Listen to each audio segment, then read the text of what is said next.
Hello, and welcome to Reserve Inspirations D&D Live, where my friends and I play a sci-fi homebrew game of Dungeons & Dragons 5th Edition for your entertainment. My name is Aaron Benner, and I'm your Galaxy Master. Tonight, like any other night, I am joined by my lovely friends and players, starting at the top left and circling around, Priya Tate as Minerva, Kayla Adams as Zinesi, Mike Bridges as Zoxa Zior, Sarah Doobie as Captain Emmy Strang, and of course, Lauren Richard as Tita.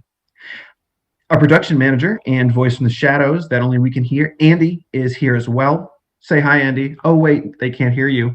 Announcements this week due to life and scheduling.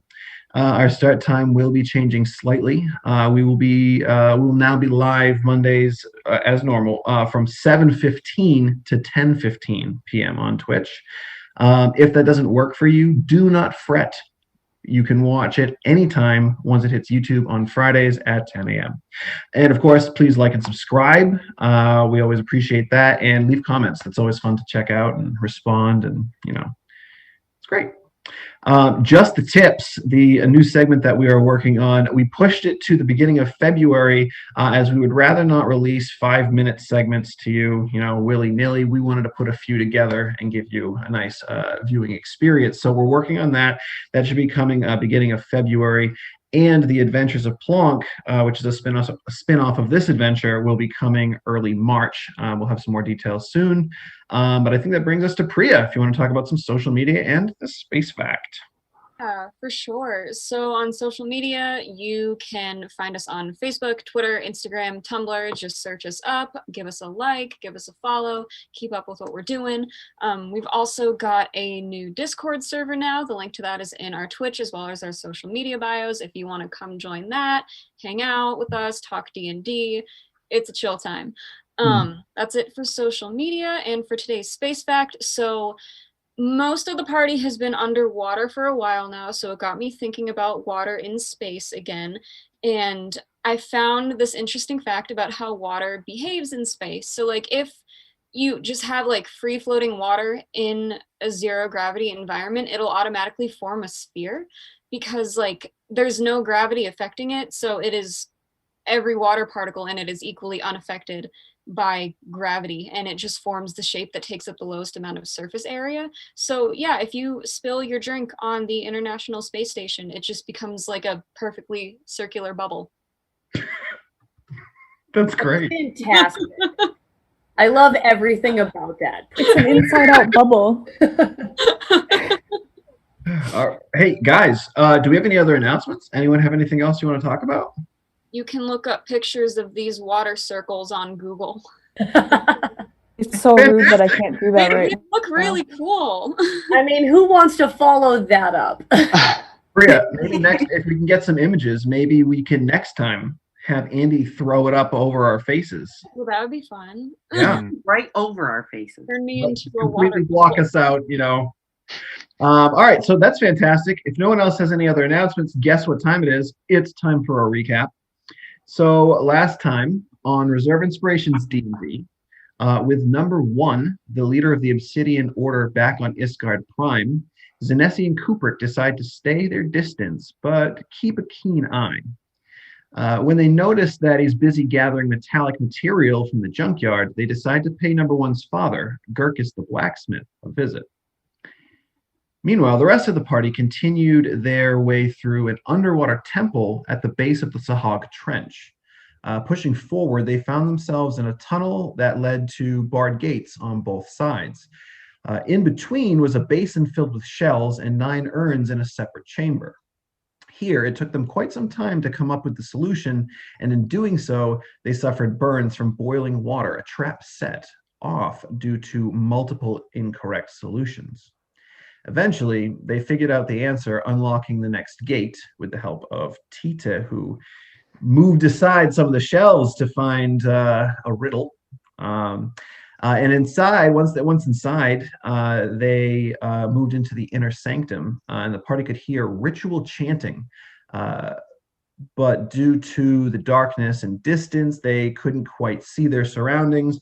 So, as most parties do, they split to cover more ground. Battle eventually ensued when the party broke the surface of the water and were noticed by Sahagan cultists performing some sort of ritual.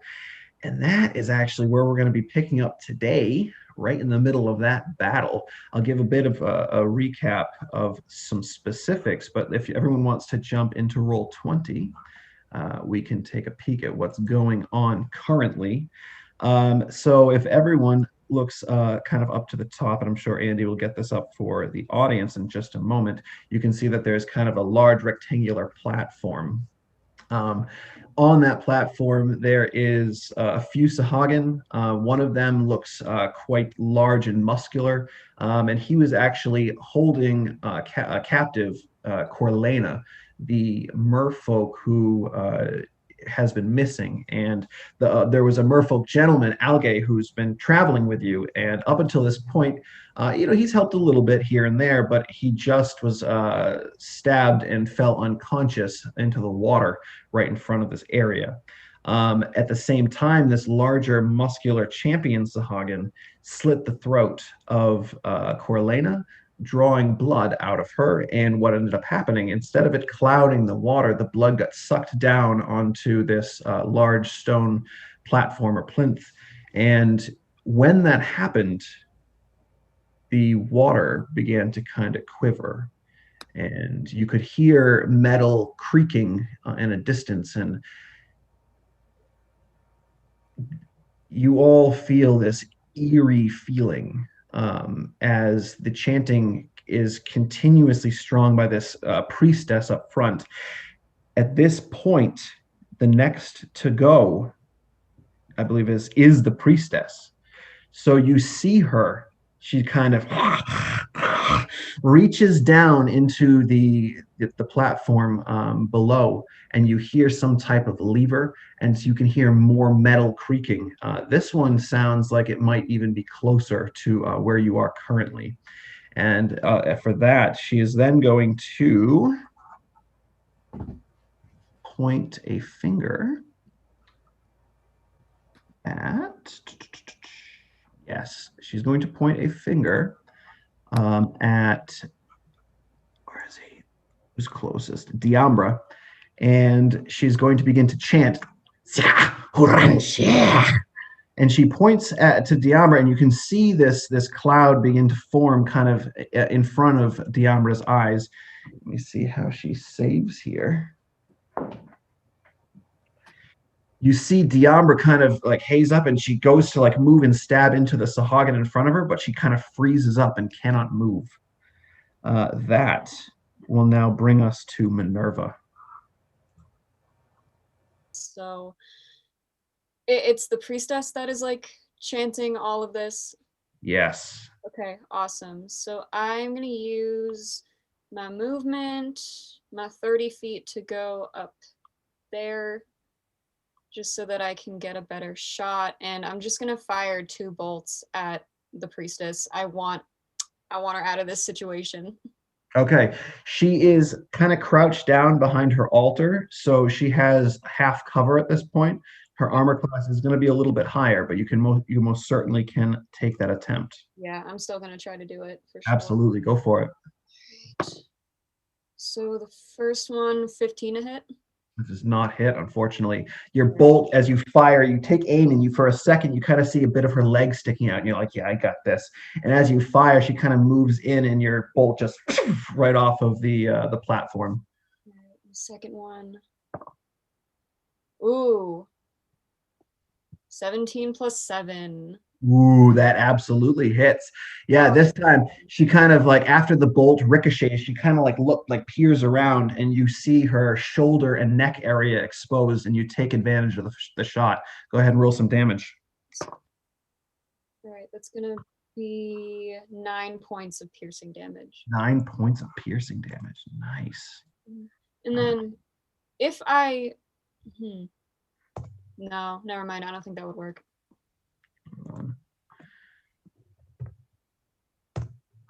Well, you have a bonus action. Yeah, I was gonna say, if I moved Hunter's Mark onto her now, would it give me the extra d6? But I don't know if I would have to have moved it before. Yeah, you would have had to have moved it. You can still move it now, so it's there for your next attack. I'm actually going to move it onto the Sahagin near Diambra in case I need to get rid of that one quickly. Sure. So I need to put a little marker on him. Yeah. There you go. All right. And I think you already moved, so you look like you're all set there, Minerva. That's it. All right, fantastic. That's going to bring us to Modi. Modi is like, the water, it's shifting. He's going to start to swim, use all of his action and speed to get over to this edge, but that's his full movement. And he's like, we may want to get out of the water. And that's his turn. It's going to bring us to Algae. Death saving throw. Okay. Corlena is going to attempt to break the grapple.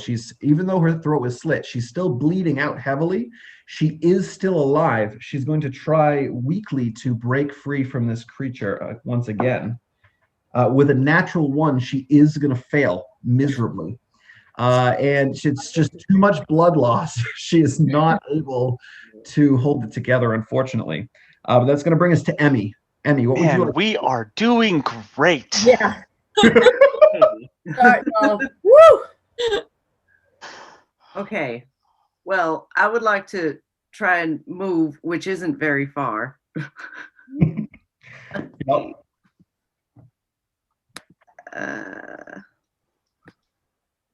It's gonna, I guess, like, this is as far as I can get, maybe. Ooh, but I apologize. Before I do that, I think I would like to, let's see, who's closest to me, Tita or? Oh, I don't know if Zach's will let me touch him. You moved away from them. You were down by both. All right. Yeah, because I can't really, I mean, all I can really do is the movement. I'm too far from them to do anything else. Well, there is still a guy right there next to you guys. Oh, what? Yeah, next to Diambra. I'll ping him. Oh, there he is. Okay. Sorry. All Yes, right. you got a guy close by. All right. So then Emmy's gonna yell out, well, wait, could I even reach that guy from there? I'm sorry, I didn't try and measure. From where you were down here, let me grab the, let me see. You would not be able to. You'd have to double move to get straight up to him. Okay. All right. Well, then I guess all I can do is try and get near him. Yeah, you can double move right up. You do have a bonus action if you want to try to inspire anyone. I'm gonna tell Diambra, we're gonna double team this guy, okay? And then let her know that I'm gonna try and get in there. As you say this to her, you look over and you see she can't move. Just her eyes look at you like, yeah, sure.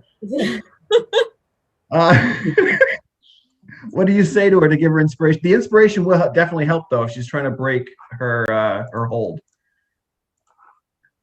I'm gonna say, get a hold of yourself, woman. All right, so she has a D8, is it, to her next save? Yes. All right, let me write that next to Diambra. D8, fantastic. All right, a little bardic inspiration. All right, anything else? No, I think that's everything for you, Emmy, right? That's all I can do for now. Yeah, all right, so the Sahagin, seeing that Diambra is stuck in place and can't move, he's going to attempt to attack her as she is an easy target and he has advantage. He is, oh geez, I don't even know if he's going to hit. Nope. Still no. He goes to stab him with his spear and it just ricochets off of her heavy plate armor. Nice. He is going to attempt to stab again.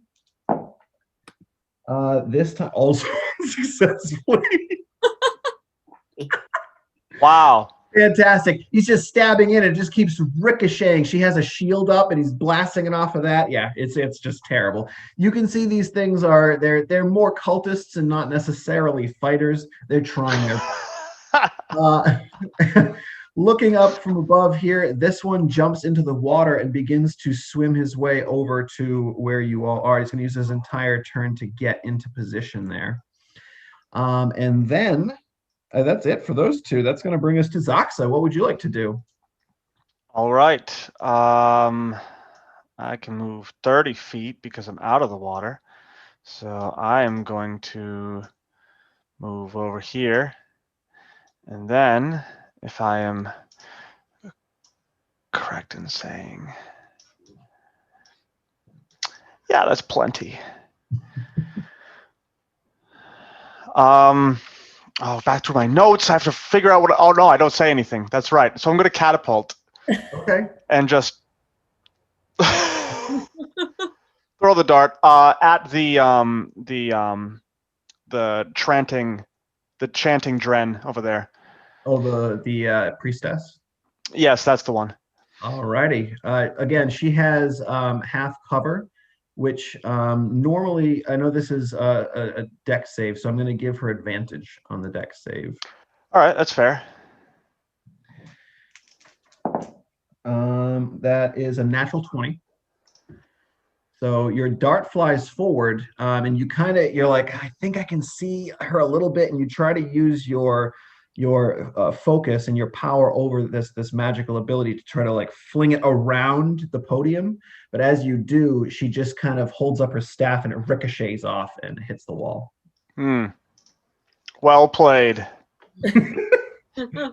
Anything Indeed. I have nothing else to do.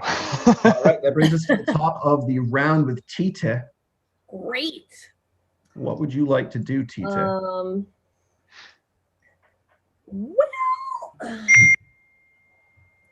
I think have a I'm gonna question. scoot up. Wait, so the guy that's over here, the one that just swam up, Yes.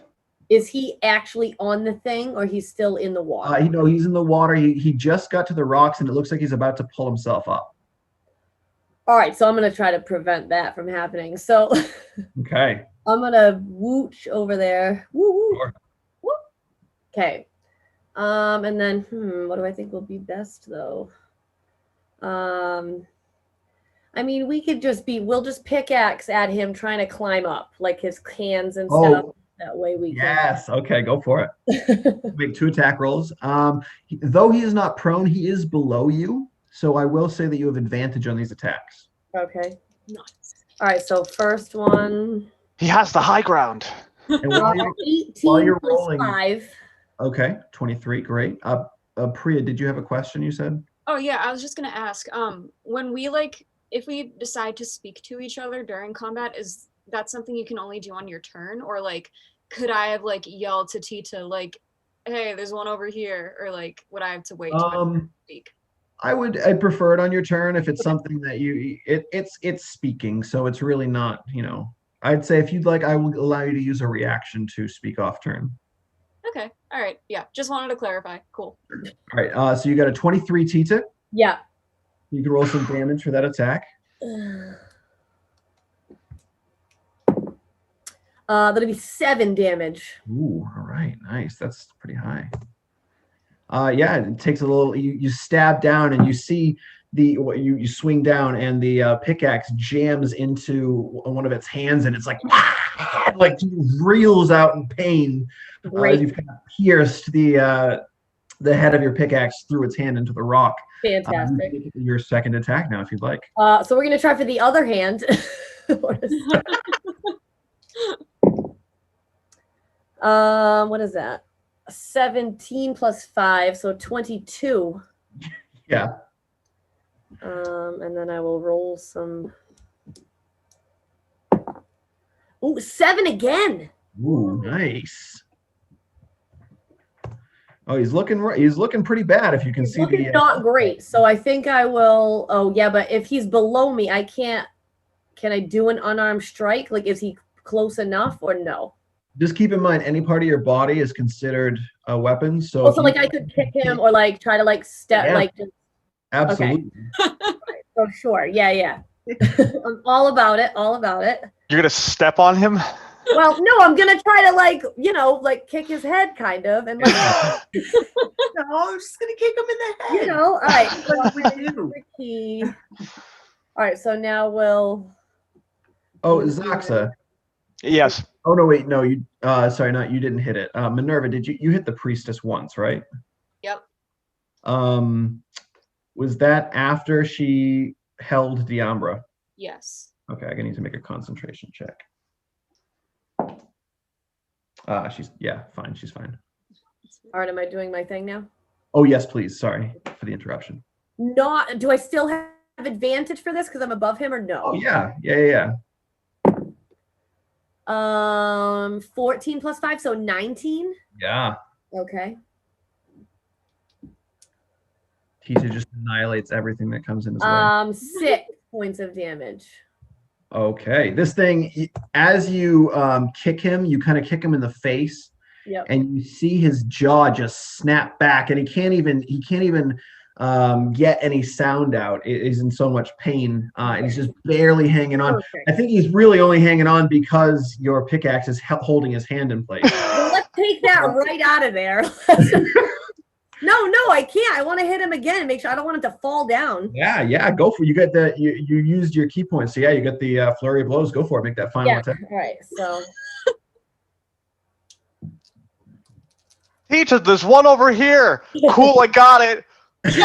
all right, 13 plus 5, so 18. Yeah. Okay. You don't need to roll damage. Oh, he's just dead. Okay. Minimum damage. Great.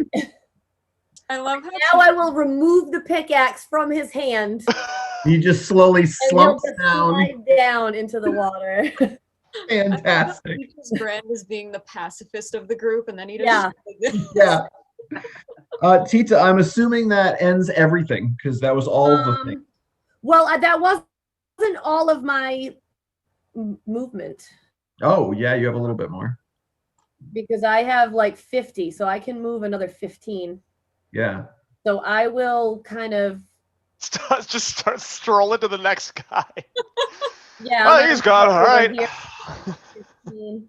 So I'll be next to I'll go next to Minerva, like heading towards the other guy. Perfect. All right. After Tita, it is Diambra. Wait, as I walk by, I'm gonna high five her. yeah, Oh, Minerva. Yeah. Nice. gives you that high five. Well, my high 3, but Yeah. whatever. Diambra is going to attempt to save from the spell that she is under. That is not looking good. You Hold on, gave let her me the see. pluses and everything. Hold on now. Okay, You got her without, bonuses and it's see, still- here's the thing, Sarah or Emmy. Without your D8, she's currently at a 7. So the chances that your dice will help her in this circumstance slim to none. So I'm not going to use it. We'll attempt it the next time. All right, fair enough. She's just frozen in place, and you can see her gritting her teeth like, "Argh!" Like she wants to get into the action, but stuck. Aw. Now the larger champion-looking guy. He doesn't seem very happy that his Sahagin friends are being killed.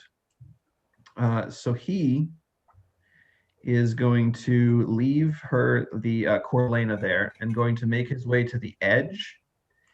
You see him put his hand into a pouch and pull something out, and he hucks it at this area in the water. I'll ping the water. And what ends up happening is a whirlpool begins to splash up on the edge. And I need everyone to make a dexterity saving throw. Oh, sorry. That's my favorite. My bad. A strength saving throw to hold. Yeah. Oh, yes, my other favorite. Wait, are you sure it's not Constitution? That's my third favorite. Yeah. All right, wait. So what are we actually making? You are making a strength saving throw. Oh my god, this is my second best one. Me too. Yes. All right, I got a 16. Okay, that is a success. 15 plus 4, so 19. 19, that is a success. Got a 12 plus 4, 16. Yeah, you guys are all looking pretty good there. Who else is on there that needs Diabra? She probably is gonna fail. Yeah, you see Diabra start to get swept away into the waves over here. And then who was the last person that needed to make that save that I haven't heard from? Minerva, Minerva, Zoxa, Tita, and Emmy. Yeah, that would be me. All right, go for it. No, you can just go ahead. I'll do it for you. Yeah. Hey, just roll. Oh. Just roll. You don't know. Right in the water. Oh, I did roll. It's a 5. All right. Well, That was a 6 - 1. So yeah, I'm just gonna help you out and put you in the water all there. right. So yeah, this whirlpool begins to suck the two of you under the waves in this general vicinity where I put this kind of square thing. And yeah, that is unfortunate for all of you. But this creature is going to begin to wade into the water and kind of swim around to about this point.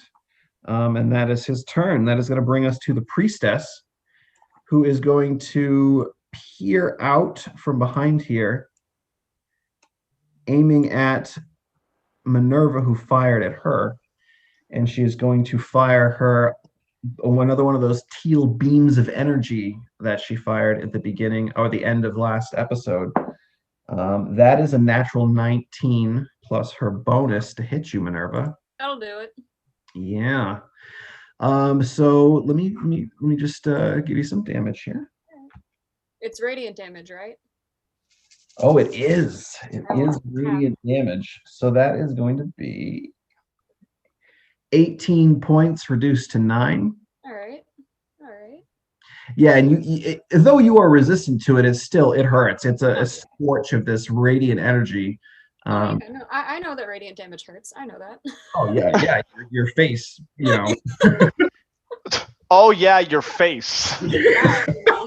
Just that. All right, so that is the priestess's turn. After she does that, she's going to try to duck behind her podium once more, of course. And then that's going to bring us to you, Minerva. Awesome. I hate her, but I'm not going to take it out on her yet. I don't want this guy here, so I'm just going to get like right up to him. Is there any way that I can flank him with Emmy? Let me see. Yeah, if you can circle all the way to, let me ping it. Like this side? Yeah, something around there. You should be good to flank with Emmy and get advantage. All right, awesome. So I'm going to make 3 attacks on him. One with my offhand as a bonus action, and then the other regular 2. So with the 2 short swords, 1 in each hand. Perfect. Go for it. The first one's a nat 20. Yes. All right. Okay. All right. Cool. Okay. Do you want me to keep rolling for attacks or? I would do the damage for this first because natural 20. What's the max you can do on that? With just the short sword, max is 10 points of damage. Plus the dice roll again. Plus the dice roll. Give it up. I rolled a 1 on my d6, so 11 points of damage. All right. Hey, listen, that's still 1 hit. You brought this guy down to 1 hit point. So half hit points. I was like, damn. Awesome. Well, I've got 2 more attacks, and I've got Hunter's Mark on him. So yeah. Oh, did you roll the Hunter's Mark damage? Do I roll that now or roll that after all? Oh, that gets added in. So that's another 6 plus the dice roll. Ooh, okay, so another 6 plus 4, another 10 points. Now it's at 1 hit point. Cool. I'm gonna make 2 more attacks and kill it. Okay. I got a 17 plus 7. Does that hit? As you make this first strike, your sword just cuts like across its entire chest. You can see like its innards are beginning to spill out. It's like trying to hold them in. It's dropped its spear at this point. It's got one hand up like, no. Go ahead, make your strike. Bye. Yeah. You Do have I- advantage again. Oh, advantage again? Okay. Yeah, because you're flanking. Right. Okay. So that's gonna be 14 plus 7. 14 plus 7. All right. That is definitely a hit. 21. Go ahead and roll some damage. Does she need to? No. Yeah. Are you just beheading this guy, or like what are you doing with this guy? No, I'm gonna like. It's not gonna have a stomach anymore. You kind of already didn't, so you just finished the slice, and all the intestines just begin to drop out all over the platform. Like OG Scream, just all the Yeah. intestines just Yep. out. Everywhere. It's just right in half now. Does that conclude your turn, Minerva? I'm gonna move Hunter's Mark since he's dead. I'm gonna move Hunter's Mark onto this guy in the water over here. I just point over to him and like draw my little check mark.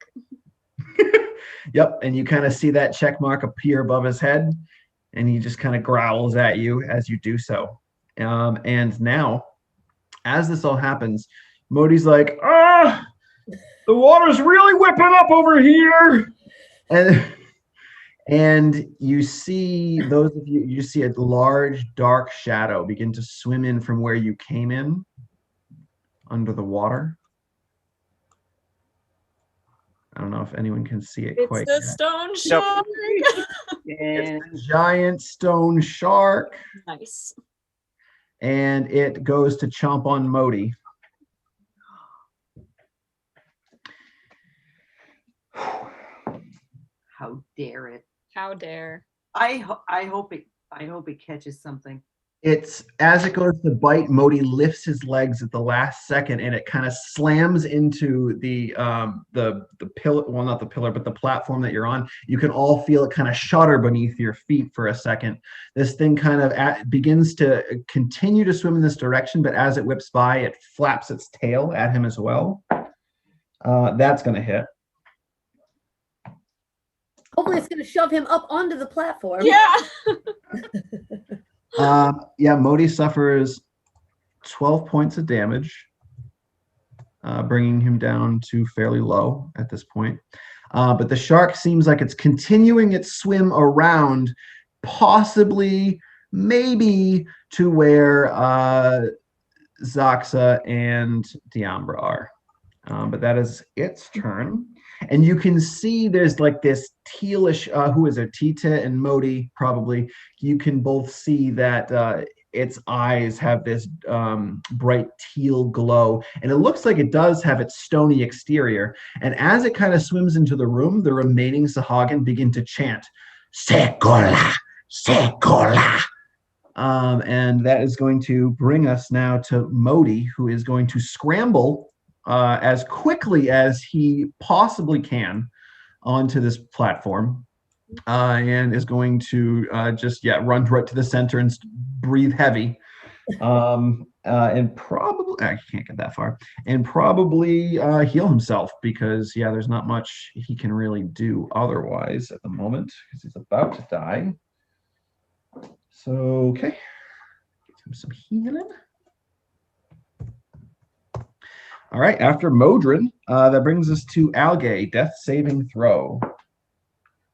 That is that. And now Coralena, not being held by anyone, is going to crawl across this and drop off into the water near her mate and swim right over. And that's kind of where she's going to be hanging out at the moment. With a slit throat. I know, That's so sad. Leaking everywhere. Leaking out everywhere. It's pretty awful. It's pretty awful. Very sad. Minerva, you're in the red zone, huh? Aren't you? Yeah. Yeah. Touchdown. All right. So Sorry. after Algae and Coralena, that brings us to Emmy. Okay. Well, I'm just gonna stare at Minerva for a second, because she was hoping to try and grapple this person, and yet now he's dead. Now he's dead. So I'm just gonna stare at her like, He's gonna shrug. like, girl. and then I'm just gonna like make my way over to her, Sure. and I want to just try and boop her on the nose. Okay. And Boot give her Minerva. bear's endurance right now. Ooh. Okay. What does that please, Emmy? Enlighten us to what that does. Well, I do say that bear's endurance allows the target to have advantage on Constitution checks, and it also gains 2d6 temporary hit points, which are lost when the spell ends. Can you roll those for me? Yes, I shall. 11. You're welcome. Wow. Oof. All right. So Minerva, 11 temporary hit points, and you have advantage on Constitution. Is it both checks and saves, you said? Advantage on Constitution checks. Checks. Okay. All right. Very good. Is there a way to like make temporary hit points on Roll20, or should I just add 11 to? I would say just add 11 for now. Yeah, that's fine. It lasts up to an hour if I can. Yeah. So you should be good. Anything else from you? I mean, I believe that was an action, correct? Yes, it was. Okay. Anything else? Just gives you like a very thankful nod when you do that. Well, then my final action will just be little finger guns. That's it. All right. Well, there are no regular Sahagin cultists left, so that brings us now to Zaxa. You are currently in this whirlpool underneath the water, being sucked to the very bottom of this cavern. What would you like to do? Well, I mean, I'm not going to panic because I can breathe underwater. Mm-hmm. So it's like just looking around, I think this is a minor inconvenience. You do see Diambra, who doesn't seem to have any control over her body, getting flung around just all over the place in this Yes, water. and that is the issue. Mhm. So I shall like to cast. Bear with me. Oh God, it's Dispel Magic. I'm just gonna let you know that before I try pronouncing this crap. Okay. Oh, that's right. It's Tofferbrockthum. Edja Tofferbrockthum. All right. And I as just you, want all of you to know that that was very wrong. as you utter these words, as you're getting thrown around under the waves, you cast this at Diambra, and you see. Whoa, hold on. I'm sorry. I want to cast it on the whirlpool. Oh, on the whirlpool. Yes. Okay. Interesting. I need to check something. Yes. Okay. So it doesn't cancel the magic of the item itself, but it does cancel the magical effect. So as you do that, the whirlpool immediately ends, and you kind of just get you know how when you there is a quick current, you kind of get pushed around a little bit. You kind of have that slow push where you're kind of like, catching yourself a bit, and then you kind of straighten out. You are still under the waves though. That is perfectly fine for me. I am going to try and grab Diambra Okay. and swim her to the surface. That would be an action to attempt, and you have used your action to dispel magic. That is perfectly fine. I will start doing that next turn then. All right. So we'll say you get to her at this point and just kind of grab on. I'll swim over to her and grab onto her. Perfect. All right. After Zaxa, we are back at the top of the round with Tita. Tita, what are you up to at the moment? Super.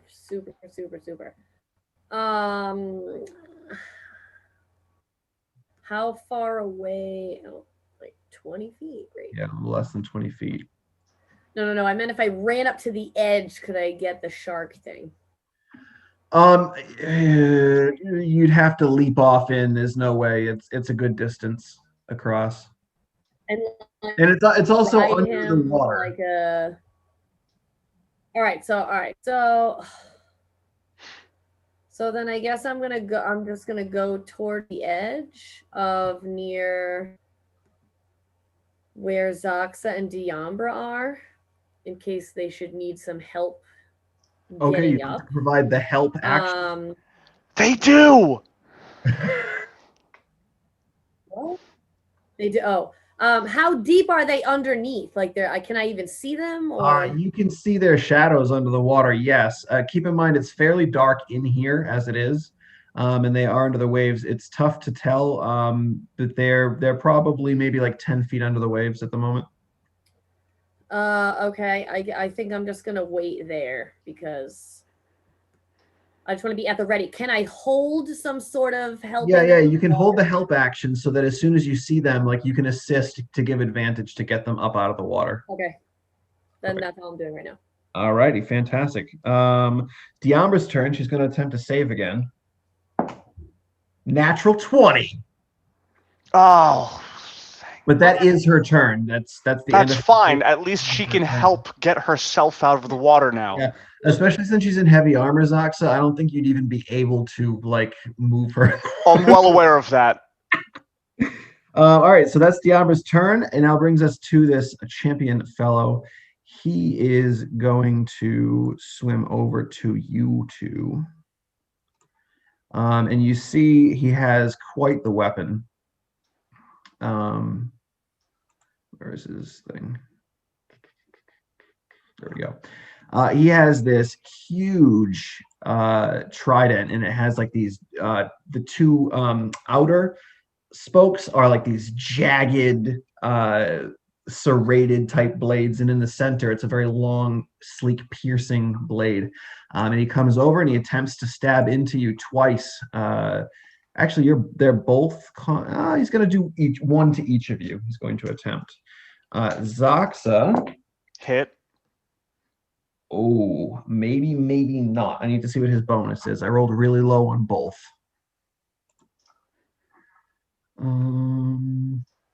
Oh, yeah, he just hits. Just hits your armor class of 9.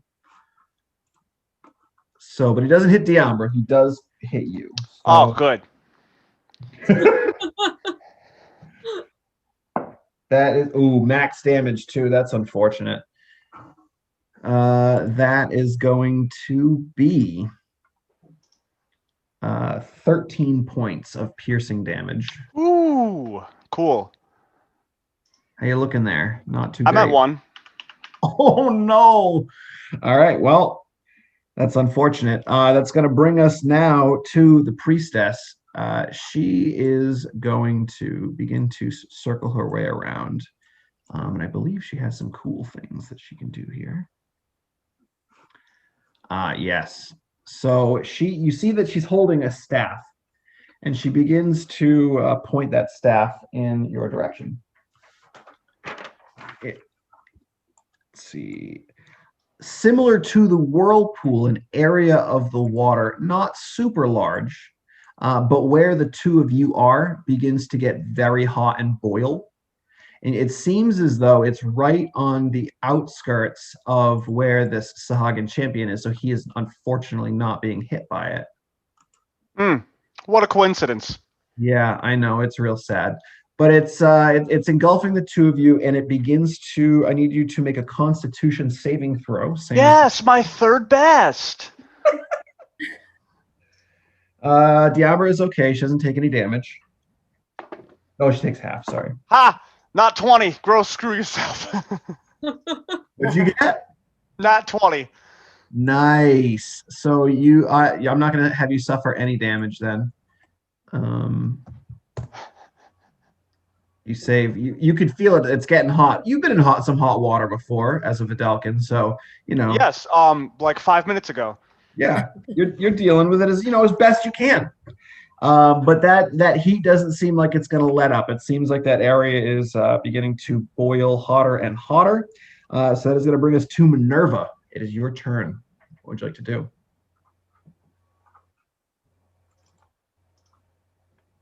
Minerva, it is your turn.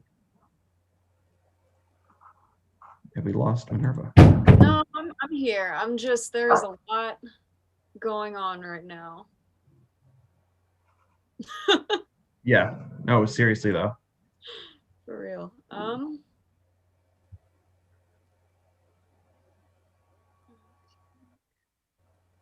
right. I'm just gonna. All right. Okay. Here we go. All right. I need the ruler. Hang on. I know. Okay. All right. Things are getting a little scary. Yeah. So I am just going to run forward past Tita. I'm going to jump into the water, and can I try to like impose myself between Zoxa and Diambra and like this champion? Yeah, sure. Sure. Okay. I'll tell you can do And that. as I'm running by Tita, I'm just gonna tell him, get them out of the water. Okay. And I'm gonna once I'm in the water, I'm gonna make my first attack with the net. Okay. So there's no disadvantage or anything with that. I believe, are you proficient with the net?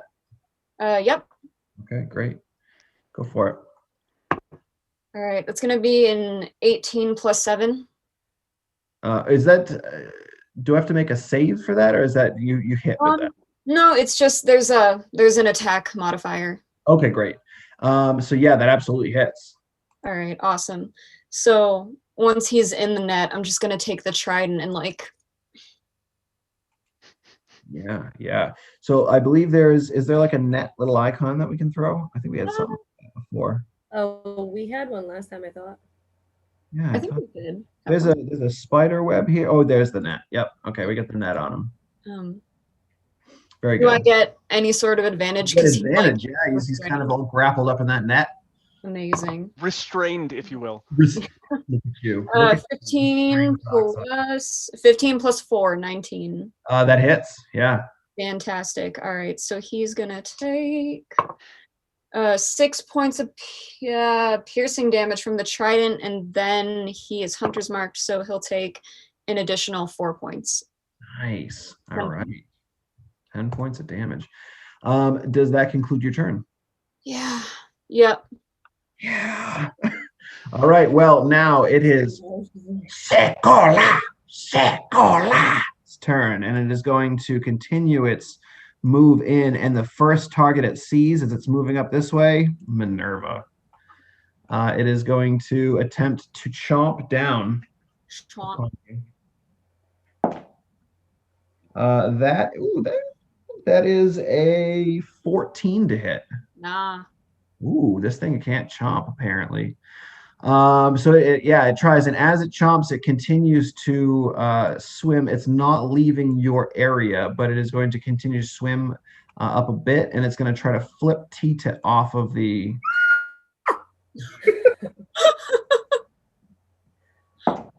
Tita, does a 19 hit you? Oh, yeah, it does. Yeah.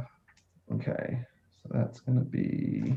So am I making a save to like not fall over, or is he? Well, first off, you are going to suffer 14 points of bludgeoning damage, and yes, I need you to make a strength saving throw to see if you get thrown off. A what? A strength saving throw? Yep.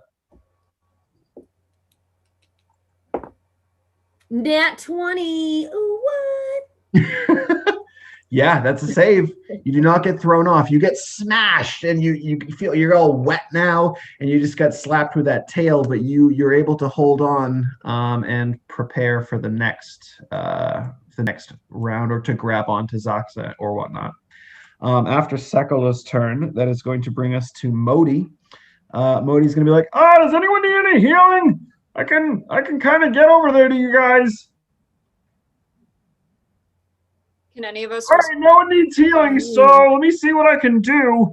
And he's going to make his way over to the edge here so he can get a view of Sekola, and he's going to use his final spell slot to do the same thing that the priestess has been doing, but with his golden light energy, attempting to hit the shark. Ooh, that might hit. Yes, it does hit. That is very good news for you all. Right, Modi. 15 points of damage to the biggins.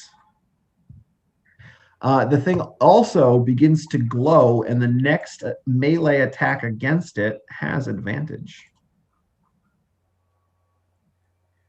So after Sekola, that is going to bring us now to after Modi is going to bring us to Algae's death saving throw. That's cocked. That's also cocked. I need to move dice out of this thing. Oh boy. Coralena is going to attempt to make a medicine check to stabilize him, failing horribly, miserably. And Good try, girl. Good try. Emmy, it is your turn. Well, all right then. I mean, I guess, am I close enough to make an action? I want to try and get my friends out of the water. How far away from Zoxa and Diambra? You're like 17 feet. From the shark guy, you're about 32 feet. Okay, wait. Okay, so you say shark guy. Sorry, Sekola, the big shark, the stone shark. The Okay, but sentient being? You don't know. I don't want to waste it. Well, there is, keep in mind, there is the priestess over here. I'm going to ping it. Lies. Yeah. Other thing. Or I can reach. Yeah, you also have this guy over here that's fighting Minerva at the moment. This champion guy. Oh, okay, I see him now. In the water. In the water. In a net. He is in a net. In the net, in the water. Yep. Oh, but wait, that might not help for my intentions Mm. if he's incapacitated. Yeah. Uh, What are Alright. you doing, Emmy? and in fact, try and reach. I have 120-foot range for a certain thing. Okay. I'm gonna try and do Crown of Madness. Okay. On The who would you like creature. priestess. Priestess, you said? Yes. All right. That's what, a wisdom save? Yeah. Ooh, that is a total of 18. Oh, yeah, no. So you focus and you try to take command of this thing, but she seems pretty wily. Like she seems like she can hold her own against your mind control. So unfortunately, that does That's what not. I was worried about. Yeah. Unfortunately, but anything else you'd like to do? You have your movement. I believe you still have a bonus. I do have a bonus. I mean, I guess I could try and get to Modi and give him some inspiration. Yeah, you don't even need to get to him. You just need to say something to him. Oh, that's true. All right, well then I will look at him and I will say, fall down 7 times, get up 8. That's happened before. All right, so after Emmy, that brings us to Zoxa. Tita, you are on deck. Excellent. Am I at the top of the water? No, 10 feet under with Diambra. Cool. Diambra looks fine now, correct? She looks great. Heavy armor under the water. She looks fantastic. Awesome. I'm going to let go of Diambra. Okay. Swim the 10 feet up to the surface. Yeah. And then everyone repeat after me. Focus graph. And I'm going to Misty Step back onto this. Nice. And then I'm going to yell, Medic! Fantastic. All right. So that concludes your turn, Zoxa. Tita, you are up now with Diambra and this champion on deck. Great. So I'm assuming I still can't get her out of the water at this point. Diambra? Yeah.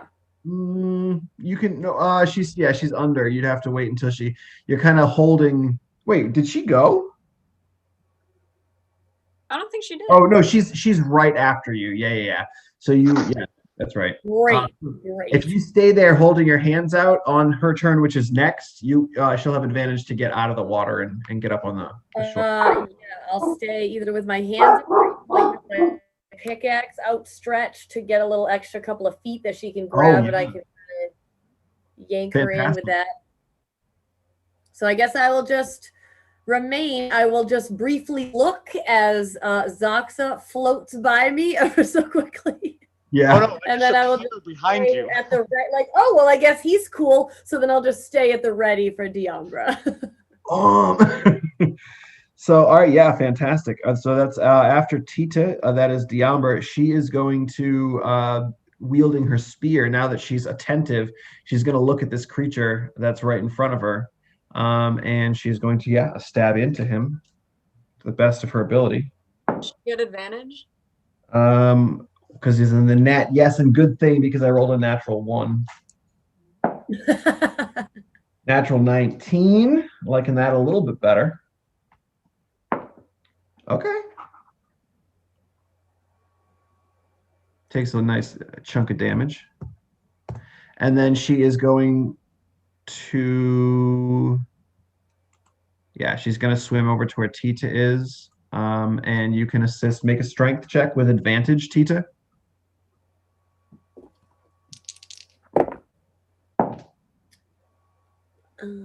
17, 18. That's enough. She's very heavy. She took her cloak off to come into the water, but she's got this heavy armor on and of course clothes on underneath, plus her regular weight. So as you're trying to lift her, you're like, oh my God. It's like, geez, girl, go on a diet. Well, yeah, you get her up on there. That's the end of her turn. So it's the champion is gonna go, leaving now. The champion is left in the water with just Minerva and the giant shark. So he is going to kind of maneuver. Gonna maneuver around to the other side, so he gets advantage, flanking. Oh, he can't move, so he's stuck right there. He can still attack. He just can't move. Gotcha. Stab through the holes in the net. Yeah. So he's a stabbing. He's a stabbing. So here's first attack. He's a stabbing. That's a 13. No, right? No. Wow, I can't roll ever. Why is this is terrible? He can't. He's just trying so hard, can't stab. The net's got him all tangled and he's trying to get himself free. But yeah, you can't do much. That's gonna bring us to the priestess. She is going to, you see her kind of lift a hand up and she's like, and you see this this corporeal looking trident appear in the air, and it's going to fly over to where Tita and Diambra are, and it's going to try to stab down into Tita. Rude. I know. Leave me alone, Green. 18 hit? An 18, yes. Okie dokie. So that is going to be, max damage. 10 points of damage as this spiritual looking trident that's like this like sea green color comes stabbing in at you out of nowhere, just midair. Great. Okay, that's her turn. Actually, she is going to move back behind here and just kind of command her thing from afar. All right, so yeah, that's her turn there. After the priestess, Minerva, you are up. You have this Sahagin, this meatier, beefier Sahagin in a net that you're trying to hold at bay while this other shark is nipping at the other side. What would you like to do? Stone shark at no less. Yeah. I want to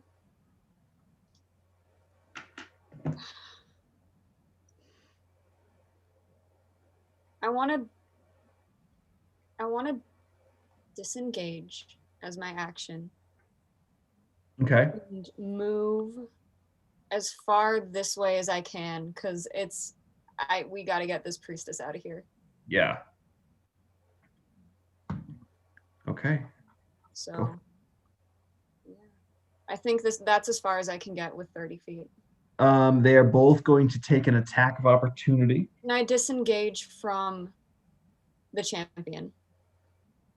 Yes. So the shark is going to try to chomp on you. All right, so that is a natural 19 plus, so that is going to hit for sure. Yeah. That is going to be 12 points of piercing damage, and it is not going to let you move. Oh. It's going to hold you in place right there. Instead of using its tail attack, it's just going to keep you in place. Gotcha. So you are currently grappled. Mm-hmm. After that is going to be Modi. I got a little bit in the tank for you, Zaxa. Just hold on. And he comes over and he puts a hand up to your chest and you receive maximum 12 points of healing. Hopefully that'll top you off, my friend. Thank you, Modi. After Modi's turn, Algae is going to make a death save. That is his final failure, and he dies. Oh. Yep. Well, I mean, he did leave his girlfriend over there, so. Coralina is going to stay there and cry because there's With her slit throat. She's just, it seems like it's the end for her. We'll see. We shall see. Do we even notice? Because we're not over there. No, you guys, are you kidding me? Minerva's like getting chomped on by sharks. We don't even know. All right. No, Yeah. I could have yelled, but if we don't even see it, then no. There's not much. But Emmy, guess what? It is your turn now. Is Emmy? She is muted. Oh, you're on mute. Muted. There we go. Okay. I want to. Where'd I go? Wait a minute. Where am I? Okay, there I am. I wanted to move my 30 feet. And then I want to try and do burning hands at this shark. Interesting. You have a 15. Is it make the 15-foot? If she moves. Oh, but that would be the action. Well, you can move. Yeah, like I need to get closer, so I could be within 15 feet of it. Oh, I see what you're saying. So yeah, you're not quite there. Yeah. But I would also like to mention that it is underwater. So.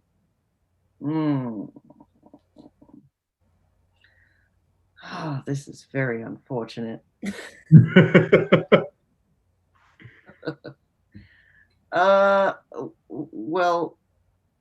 Well, fine then. I think she's going to, can I just try and do Crown of Madness on this shark then? Yeah, you can certainly try. Well, all right then. That's what I'd like to try and do. All right. Let me roll. I've been rolling poorly tonight. Let's see if we can keep it up. Here comes the nat 20. Yeah. It is not a nat 20, but it is enough to pass. So it succeeds its saving throw and is not Crowned. It's not crowned. It's not charmed by you, unfortunately.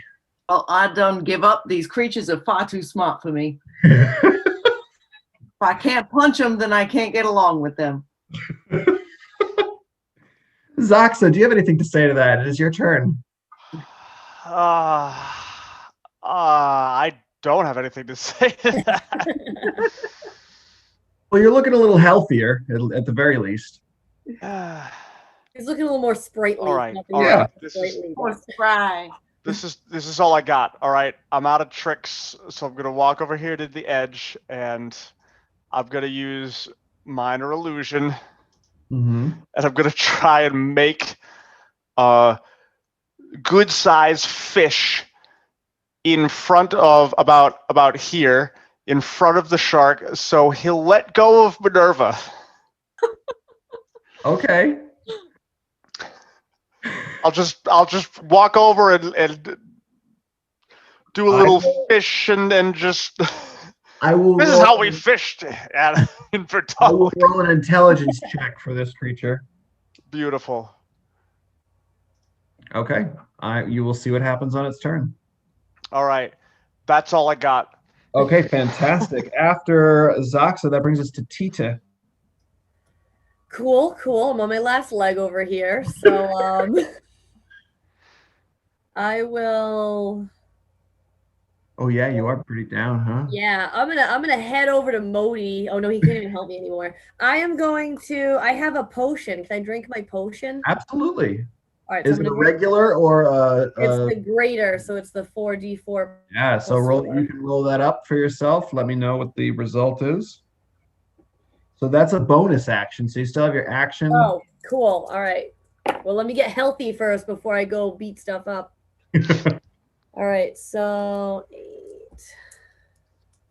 8, 12, 16. 16 points of damage. No, I'm taking a healing Drinking a potion. I'm just kidding. What? Potion of damage. Yeah. Yeah, I'm just gonna drink You're just like, that. It's just poison. who'd you get them from? Was it from Kravikov? Because Potion of damage. I love it. All right, so now I'm back up at 21. I'm not looking so dead. right. But I still can't really do anything. I will. Can I help? I can't really help Minerva, can I? Can I jump and start attacking this fish? I think that's a terrible idea, but You absolutely can. You want to go for the Sahagin gentleman there? He's in a I net. don't know. He's in a net, but at the same time, Minerva is currently being eaten by a shark. So I don't know no, how. I'm just gonna ploop, like plop right in. Sure. And then I have like nothing underwater that's at like advantage or anything, or like that has my proficiency. So yes, I will well, even if it's at disadvantage, whatever. I have a dagger. I'm gonna try to stab it to distract. I don't know, to just cause it pain in another area to like get it to leave Minerva. It's like, hey, I'm over here. Like, stop eating her. Come get me. All right, sure. Go for it. All right, so now this is at disadvantage, correct? No, you're using a dagger. I think you're fine. It's just I know, regular. but if I'm jumping at the thing and it's underwater. Oh, you are very correct. Okay. Great. I rolled 2 7s, so that's a 12. Oh, that just barely. Do you have an inspiration or anything? No, that just barely doesn't hit. Don't. You have ifs? Oh, Do. could use an if. I do. All right. Yeah. One more. Yeah. How many ifs would you like to use? What did I say? I had a 12. Yep. I'm gonna use 3. Okay, you use 3 ifs, and your attack succeeds. Yes. Okay. So make sure to mark that down, obviously. Yeah, I did. Already have. Perfect. All right. Perfect. So now I am great to so 4 points of damage. Whoopie doo. Nice. Now, as you strike with this dagger, it kind of glances off a little bit and doesn't seem to do as much as you were hoping. Great. Because its hide seems to be rock or stone. Oh, superb. Yeah, so it kind of glances off. You do have a second attack if you'd like to make it. Am I near like its face? Yeah, it looks it. Can I try? I'm gonna try to stab like at its eye.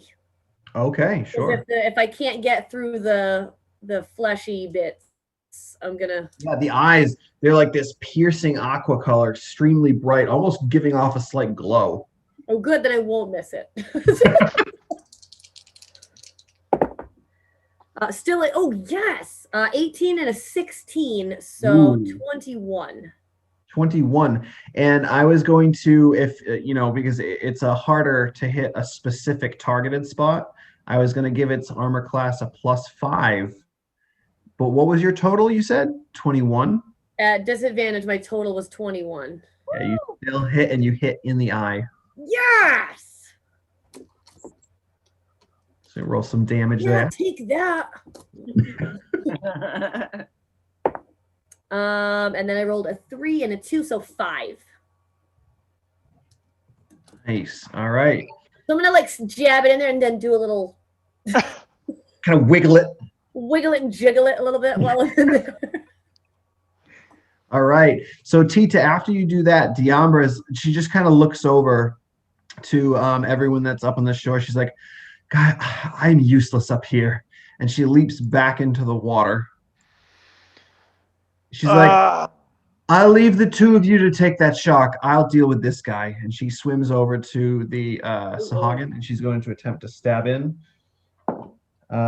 with great success. Okay. Now, this Sahagin looks much hardier than the others you've been fighting. So yes, she's doing damage, but it does not seem to be as effective. Well, it's effective, but just not as, this thing seems to be much hardier. So after Diambra does that, jumps off, swims in, attacks, the champion is going to, of course, try to get himself out of this net. He's done with being in this net.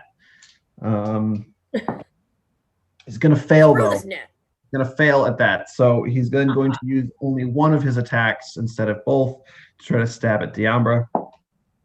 That is definitely going to hit.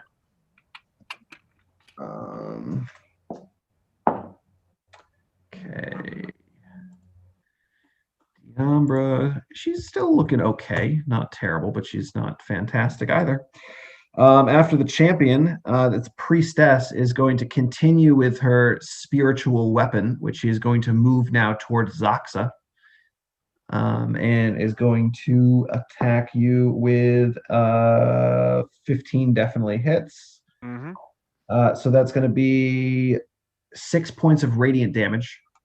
As this thing, cool. You kind of like whip around to look at the scene, and as you do, this thing just kind of jams down into your shoulder. But yeah, it's very, very painful, very painful. But that's going to bring us to Minerva. What are you doing? You're currently in the jaws of this thing, and it just keeps chomping down. Are my arms free? I'll say one is, yeah. Okay, all right. Oh my god. Okay. I was gonna do something, but I don't want to do it now because I think Tita is 10 feet from me. Yeah. Wow. Yeah, this is a very congested area. Yeah. Can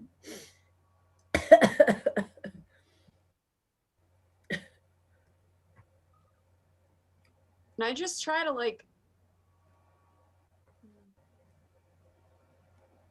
No, never mind. I'm not gonna do that either.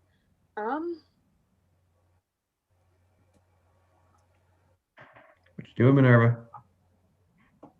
Well, okay. The first thing I do is I'm gonna stab it with my sword because one of my arms is free, so I might as well. Go for it. Can I make 2 attacks still? Yeah, sure. All right. So 11 plus 17 for the shark. I'm sorry, what? 11 plus 17? Oh, shit. Sorry. No. I was like, what kind of bonuses do you have going on over there? I can't read numbers. It's 11 plus 7, but I put another 1 in front of it because I can't read. Yes, that does hit. Cool. Impressive either way. Okay, so that attack is gonna do 10 points of damage to the sharky shark. Damage. Is that slashing or piercing? Yeah, well, slashing. Gonna do 5 points of damage to the shark. And I'm gonna do another one. I'm gonna do another one before my turn. Sure. It's gonna be 13 plus 7. So 13 plus 7 is a hit. yeah. That's gonna be 8 points, so 4. 8 points plus 4. So okay, so that's perfect. And I completely forgot that the next melee attack that hits or goes against this thing gets advantage. So I would like for you to roll again for your first one to see if it's a crit. Oh, fun. Nope. Technically, Tita could have had it, but we've moved on. So no, it was not a possibility. No, it wasn't a crit. Okay. So what else are you doing? You stabbed twice.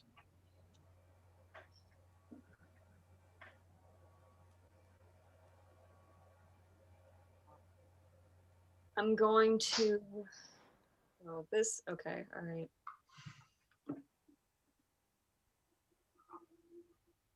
I don't know that there is much you can do. No, I mean, I have an order that I want to give, but I think she's too prideful to do it, but. They just give it. At this, oh, you're too prideful to do it. Well, I don't know. It's either my pride or Minerva's pride, but I'm gonna override that.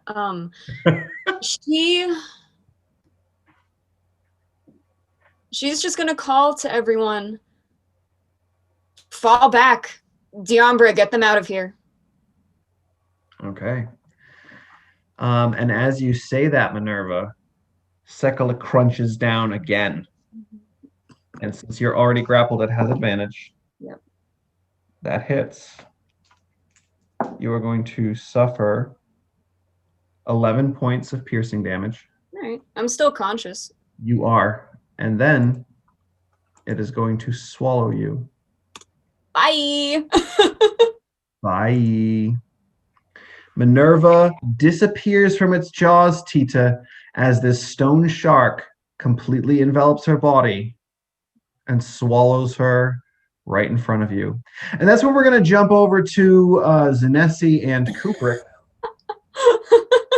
Man, you suck. You should be ashamed, sir. Immediately with the hat. Like You I'm should gonna remember sit what down. I Let was Eddie gonna do do it. 10 minutes from now. Meanwhile, Alright, you well, can't. you know, You're so like Graveyard is punching it. So Zinesi, you and Cupric are currently in the, what was it? I don't remember if it was Emmy's transport pod or the fighter pod from the 792. I think we took the fighter pod because that one had guns. I think you are correct. Absolutely. All right. So the two of you are currently making your way back to the volcano lair, where you are planning to take the secret passageway up to Gurkis's foyer, essentially to his home. So the two of you land, and I believe you're flying. So Yeah. the two of you land, get out, and Kubrick's like, all right, so one possible issue, we have to get back up the ladder, and then we have to go through that bookcase and then back up another ladder. Think you can handle that? You're strong, right? Yeah. Yeah. Well, all right. Well, you got it like hovering, right? So can't you just, kind of use your own muscles to lift yourself? It'll help you, right? No, I don't know how that stuff works. It might not work that way, but It's worth a shot. I mean, there's no other way that I can do it, so. all right, well, let's do it. Yeah. If not, then I will have to throw you on my back and attempt to climb up. We'll see how that works. On my chair. Listen, let's try this hover thing. So Right. you get to the first ladder situation. You're gonna have to make yourself a strength check. Would you like to utilize the hover feature? Of course I would. So I will give you a strength check, but with advantage because of the hover. Sounds good to me. Good, because that was a 3. That was also a 3. No. That is a 3 minus 1. Oh,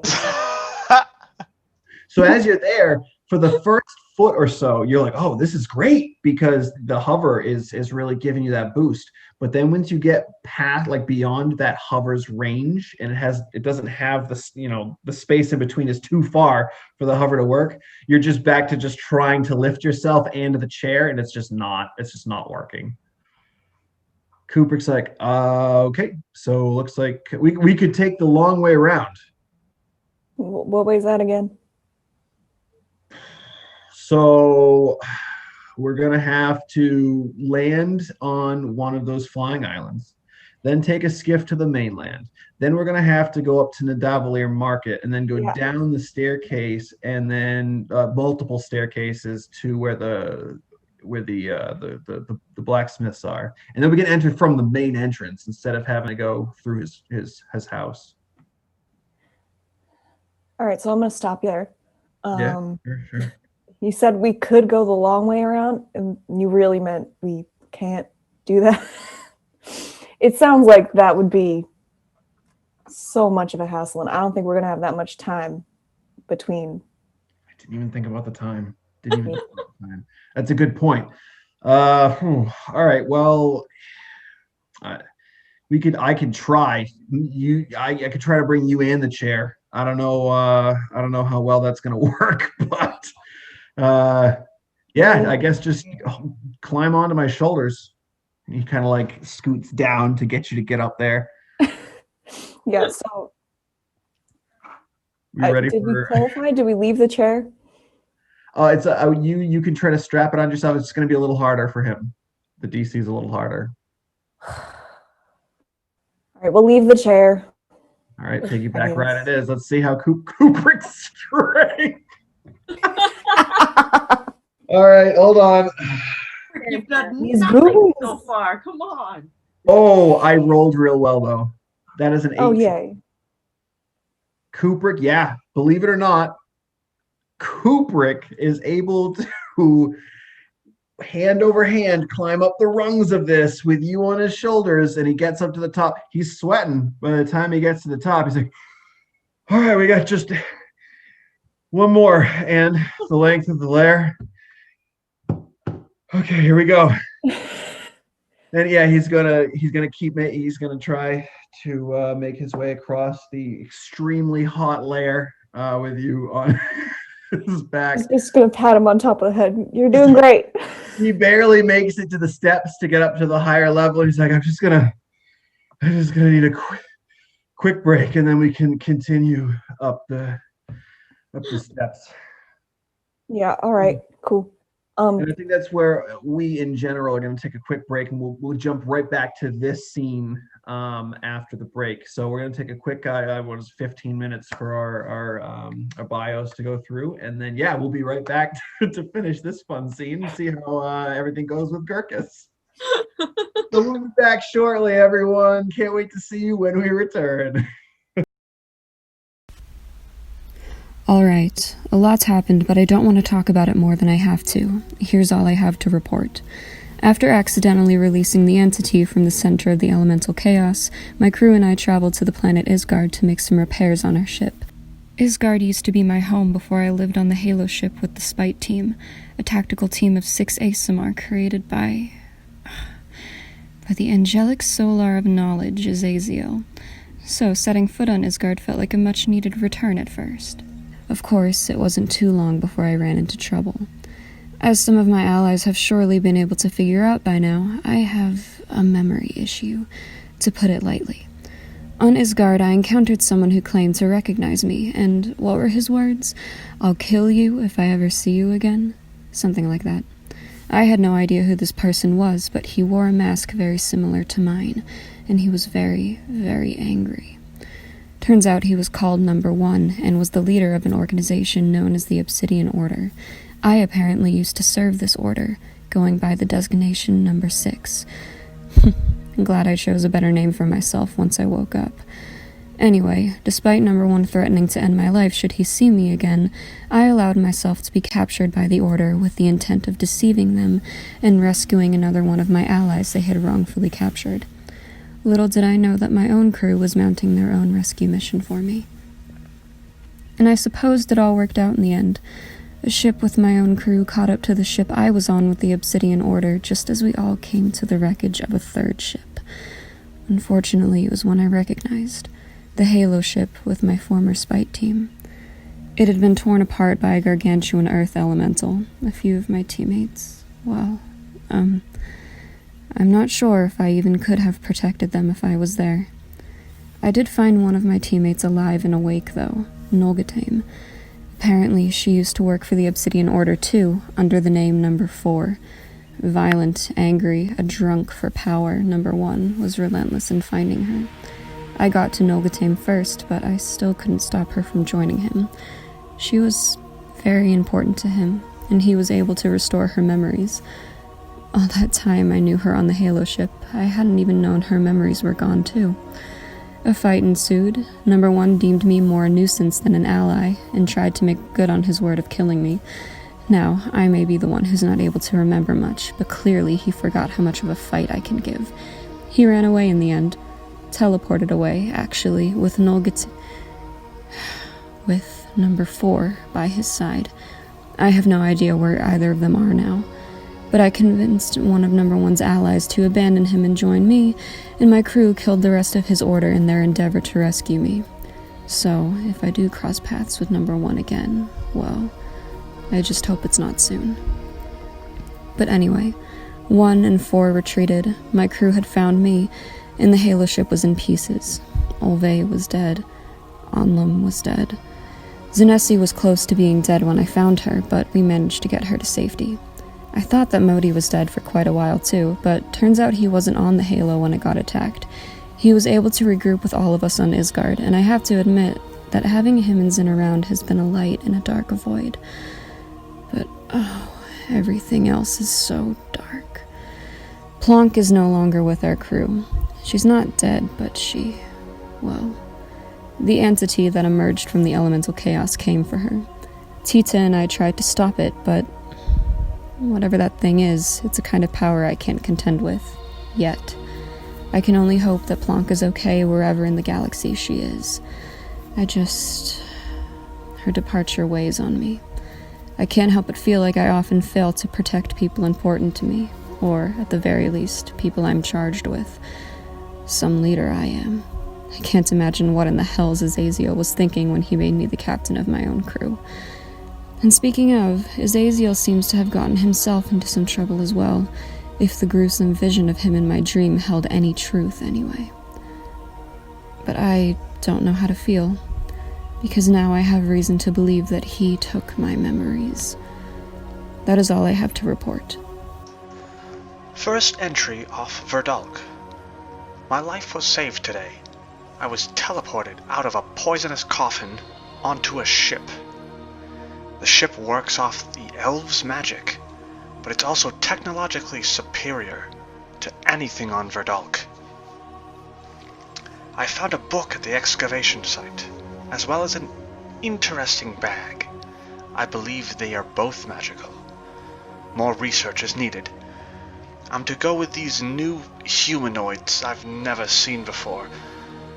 We're supposed to stop something from happening? For once, I don't know what's going on. Entry 2. The others I've been traveling with are, well, useful in their own ways. 2 fighting types and a small thief. Good for protection, I suppose. I have discovered that the book I found is a spell book. The text is difficult to decipher, but I've been fairly successful. Entry 3. We failed. The elemental chaos we were sent to protect was destroyed, and an entity of energy burst forth from it.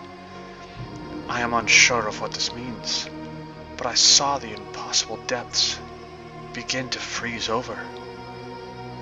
I fear the worst. Entry 6. We've made it to Isgard.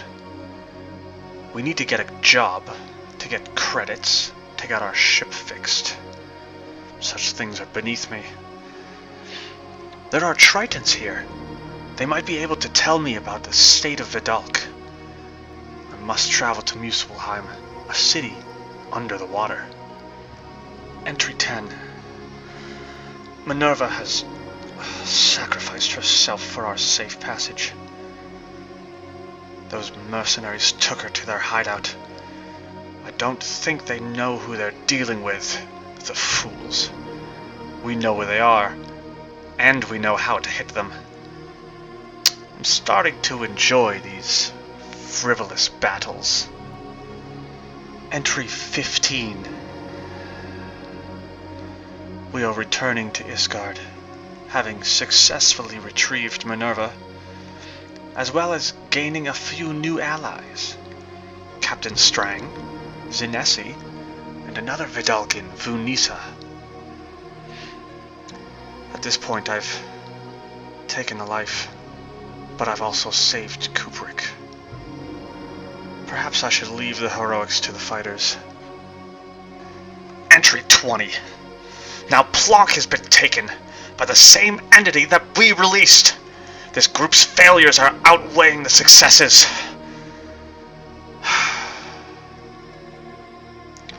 I can no longer trust Minerva or Tita to protect me. I must learn more from my book. The progress is slow, but it seems more reliable.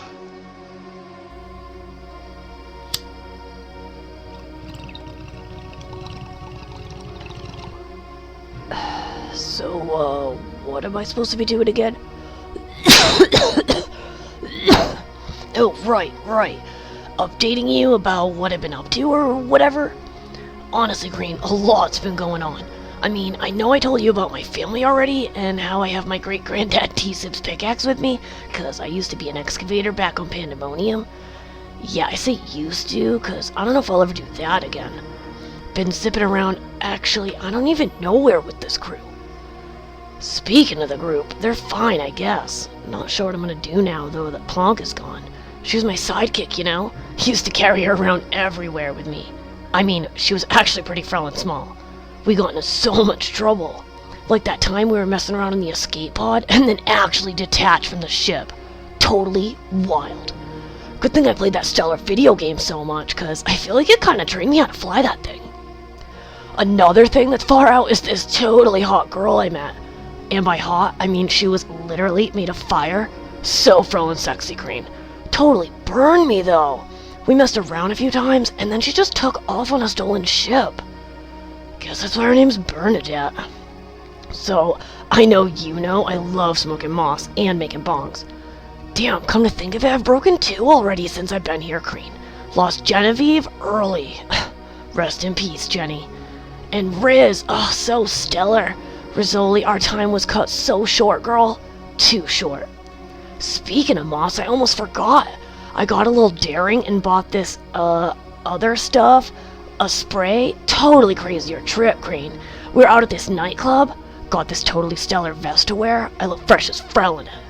Wait, what was I talking about? Anyway, who knows? We're gonna get caught up in something next. Whatever that is. I think we're going to Zox's planet soon. He's pretty sure it's frozen over. Dread like that is happening everywhere, Green. I heard some planetary news report that Pandemonium is under siege. Thrice and Floors fighting over surface territories? Sounds crazy to me, Green. Hey there, my name's Zinesi, Zin for short if that's what you prefer. I'm what you might call an inventor of sorts. My vast knowledge surrounding magical technology allows me to design and create new items that can help make everyone's lives a little easier. One of my more known devices is the Universal Winged Utilizer. Perhaps you heard of it. Anyway, I'm from a smithing guild in Brightwater, namely the Marketplace Eternal. I'm not much for the whole buying and selling of things, so my purpose was mostly just to make what was being sold. I also enjoyed sneaking into the back rooms of shops and observing what others were making. When I wasn't doing that, I was busy making inventions of my own. I think one of my favorites is definitely the gravity neutralizer. I've been inventing for as long as I can remember. Countless hours at the library poring over books about alchemy, welding, circuits, enchantments, anything I could get my hands on. When I wasn't in the library, I was sitting at my pa's workbench and tinkering with my new inventions and tweaking blueprints. I still remember my first invention. Long hours of editing and finalizing blueprints, testing prototypes, and eventually fixing prototypes. So thrilling. I guess that's what got Guild interested in me to start. Been working for them for a little while now. And my spike team was pretty solid. Now, after what happened with the Halo ship and all the loss that came with it, things have been turned upside down for me. I've joined Minerva and her crew for a bit, and Cupric's been helping me keep my mind busy. With everything as confusing as it is, I only wish that I was able to think the way I could before all this happened. Maybe then I'd be able to wrap my head around it a bit better. Ladies and gentlemen of the jury, it is with great humility that I come to you to beg forgiveness for the wake of damage Miss Strang, I'm simply interviewing you. What's that now? This isn't the court, which, by the way, you are doing next week. So, Captain Strange, tell me how you got where you are currently. Oh, that business. Well, that's a horse of a different color. Let's see now, where to begin? Oh, yes. What am I doing here with these folks? Well, I can't help but be attracted to the miasma of chaos, which is why this current band of jolly travel buddies piqued my interest. I suppose I just gravitate to the crazy, so to speak. Ever since I was a young lady, I had a thirst for entertainment, seeing it, being it, which certainly kept things interesting. My mother loved my imagination, my charisma. May she rest in peace, that darling, loving soul. My father, on the other hand, well, let's just say that he didn't share my love for the theater. Young ladies are not meant to be heard, they're meant to be admired. Gross. Being preened to fit into high society was a real awakening. My father looked so proud every time I would perform like the young debutante he expected. Yet I found the whole dog and pony show to be tired and antiquated. So I went to college, expanded my horizons, met my match, my aquatic equal. Classic story, really. We meet, we fall in love, we make grand plans together, and alas, duty and status destroy your hopes and dreams. She was the very beginning and end of my taking anything seriously. But I digress. What doesn't kill you makes you stronger and all that garbage. My father gifted me a ship when I was of age, and I set out for the great unknown. I grew up, grew out, and lost my way. As my reputation precedes me, I tend to be known as one who indulges in liquid courage as a means to an evening's end. If I can't be truly happy, then why not forget the whole day entirely? Nobody wants to get close to the drunk clown. It gets dark sometimes. Lonely. And then, lo and behold, I happen upon these creatures, thrown together by circumstance, bound by honor to protect one another. I admire their connection. I crave it. So to be concise, I find myself following these folks like a shadow because, well, I like them. It is a great benefit of life to be able to choose a family. Can only hope I don't drop a turd in the punch bowl.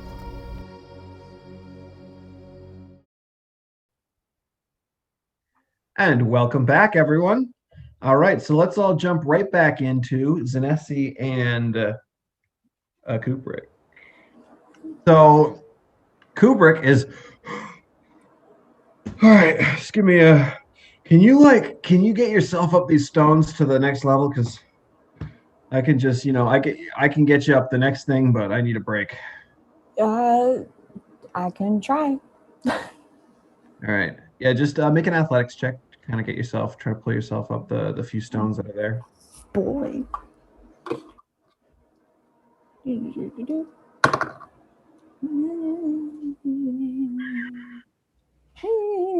It's a 10 minus 1. Yeah, it takes you a little bit, but it's pretty much the amount of time that it takes Kubrick to recuperate from his a little bit of exhaustion that he has.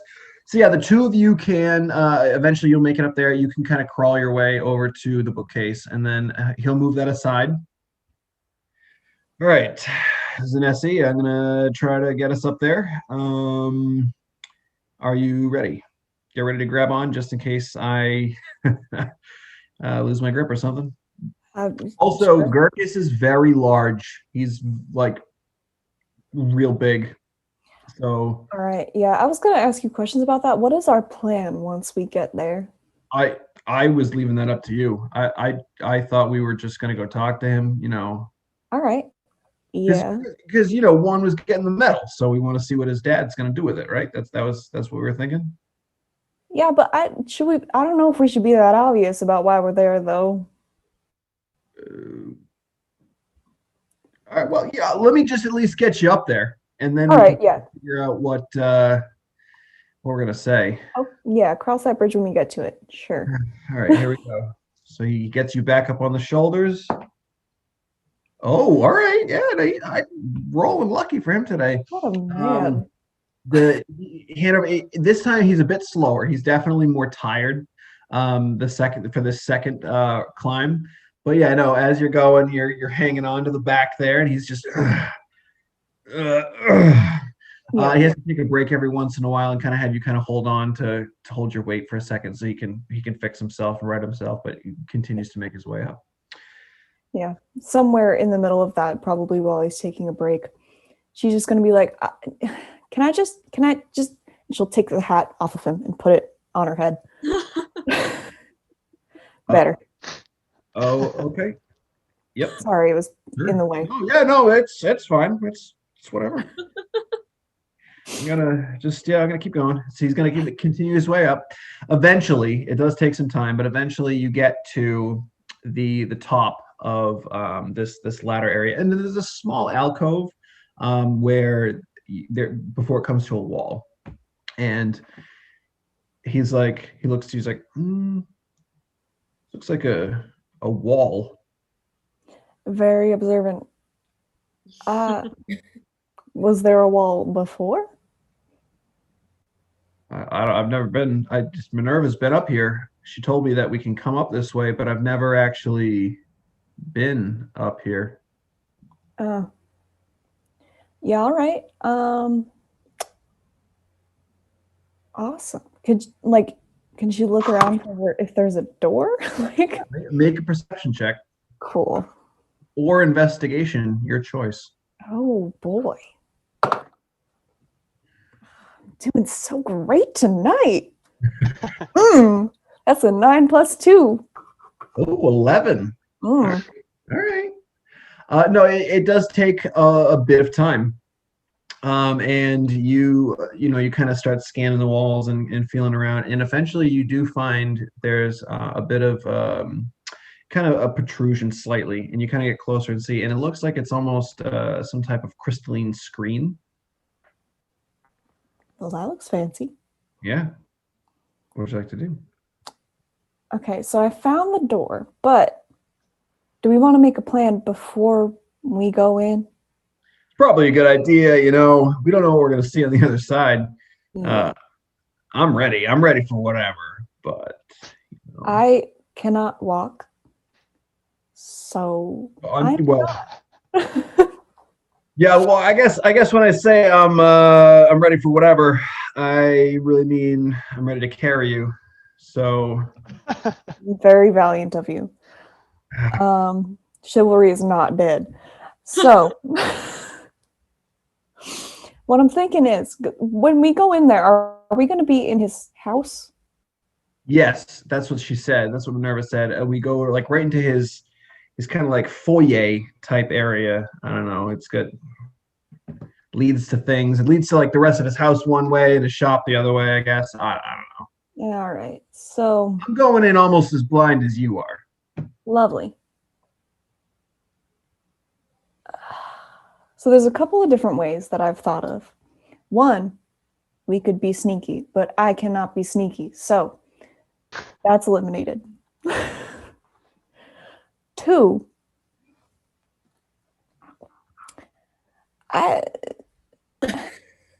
listen, I'm pretty stealthy. If you need me to sneak on in there, just let me know. All right. Because that was another one of my ideas, because I mean, he's a blacksmith, and I have some experience there, so I could like sweet talk him a little bit if you want to look around and find things. Ooh, that's a good idea. I like the way you think. All right. All right, so how do we get in this thing? She's just gonna kind of look at it and like poke it, and then see if there's a handle somewhere. Like, yeah. So you kind of play around with this thing, and it's odd because the crystalline screen is not flat. It's kind of curved inward almost, as if you had to put something there for the door to open. Something needs to be put into the depression, into the wall, into the crystal. Mm-hmm.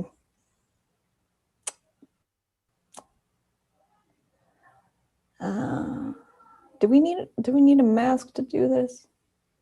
Oh, I guess that would make sense since it's their secret lair and all. They would only let themselves in, I guess.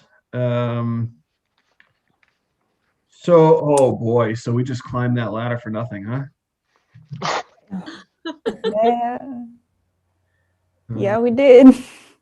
All right, hold on. Let's think about this for a second because I know that Minerva, she has her mask, but there were a couple other ones when we killed a couple of them. You remember? Oh no, you weren't there. It was Zaxa and Tita and Plonk.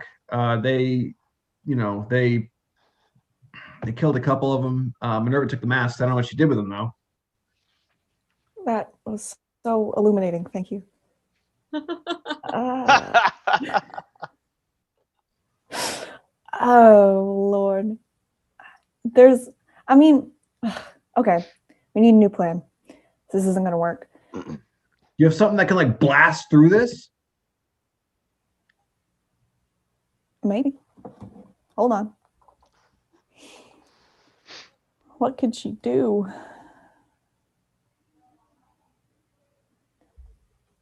Everybody hold on a second. I got this.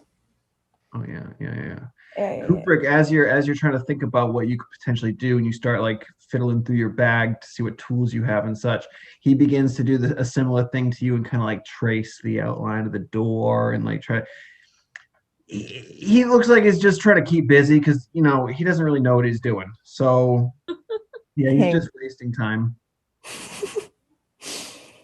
All right. Okay. Hold on. Got something? Hold on a second. Everybody, wait. Yeah, no, I'm all ears. I can try to like shoulder barge this thing. I don't know how effective that'll be. Let me just try. You keep looking. I'm gonna try one, and he like takes a step back and like goes to shoulder barge the door. All right, King. Slams. She's like, it's a hard door. Yeah. All right. Thank you so much. Yeah, it's real good. It's strong. That's a real good door. Okay. I am going to try a thing that I've never done before. So we're going to see how this goes. I'm excited. Could she, like, question for DM, yes. With her fun Eldritch Cannon, could she make one of those like a force ballista and then just blast the door? Absolutely. You can certainly attempt that. Yeah, I would love to see this happen. All right. Oh boy. So she's going to reach into her bag and, well, I guess she has a tool belt, doesn't she? So she's going to take her tools out of her belt and she goes, I have an idea. I think it's going to work. So she starts to, what does this say it does? So I guess she starts to make a cannon, like a small little cannon. Yeah, I think it's only an action somehow magically. You just design a There it is. There it is. Got an action, cannon as an action. So you design this sleek, you pull a bunch of stuff out of your bag and start putting stuff together real quick. Yeah, you build this sleek cannon. Do you want a tiny handheld one or do you want a small in the front of you one? I forgot I could make them tiny. Yes, I want a tiny one. Fantastic. Yes, please. Yeah, you have this tiny blasting gun that you can utilize at the moment to try to, I guess, blast through the door. Yes. All right. So how's she going to do that? Roll to hit, probably. That makes sense. Yeah. Oh, I have to stop using this dice. So that was a. What? How did he do? How do you do? That was a 6. Well, luckily it is a solid door that does not move. So a 5 was the armor class of the door. So you can roll some damage to see what happens. And this is force damage, right? So I believe that's going to do extra damage to structures. Yeah. Oh, okay. So that's 15. Okay, so 30 points to this door. Nice. So now how do you do this? Like, so Cupric's just standing there right before you finish this gun up and you have it ready, and he's just kind of standing there. Cool. Can she stand? Like, what is the extent of how much she can move? I would say you can probably get yourself to sit up, but Okay. you just don't have use of your legs. So she's gonna sit up and like crisscross applesauce and take her little gun that she just made and blast the door. Cupric's like, whoa! As this thing by him. Yeah, it blasts the door, 30 points of damage, blasts a huge hole in this door. Just all these the debris and rubble just into the foyer beyond. And as you kind of like look through the hole that you just created, through like all the dust and smoke debris that's just kind of settling, you see, whoa, this is a massive room, like much bigger than necessary for your sized humanoid. You see huge murals on the wall on the far side, but obviously you can't see much else in the room besides directly ahead from your current trajectory and angle. But Cooper's like, wow, that was a lot more powerful than I expected it to be. Cool. But within seconds, the door to the right-hand side, you hear this large metal creaking sound. And then you feel rumbling in the floor. His footsteps get closer. And as you're just kind of sitting there, crisscross applesauce with Cupric just kind of like starting to peer through the hole, this massive head just kind of comes down in the filling the entirety of this hole. Big red beard, dark gray skin, piercing beady eyes. And he's like, who are you? And what are you doing blasting holes in my house? And I think we're going to take a quick jump over to the rest of the group as this huge giant is blocking your escape. I beefed it, I'm not going to lie. Well, you know, you're with Cupric, so it's bound to happen sooner or later. We need some comedic relief. It's fine. Yeah, sure. So everyone else, I believe, if I remember correctly, we left off with Sekula swallowing Minerva. And that's going to bring us to Modi. Modi, you just see Modi, his face just drops. He's like, Minerva, we got to get her out of there. And he kind of like runs to the edge, but he's not sure what to do. I'm not even sure what to do for him. So let me take a quick peek to see if he has anything useful. He's used his spell slots at this point, so he can't do much.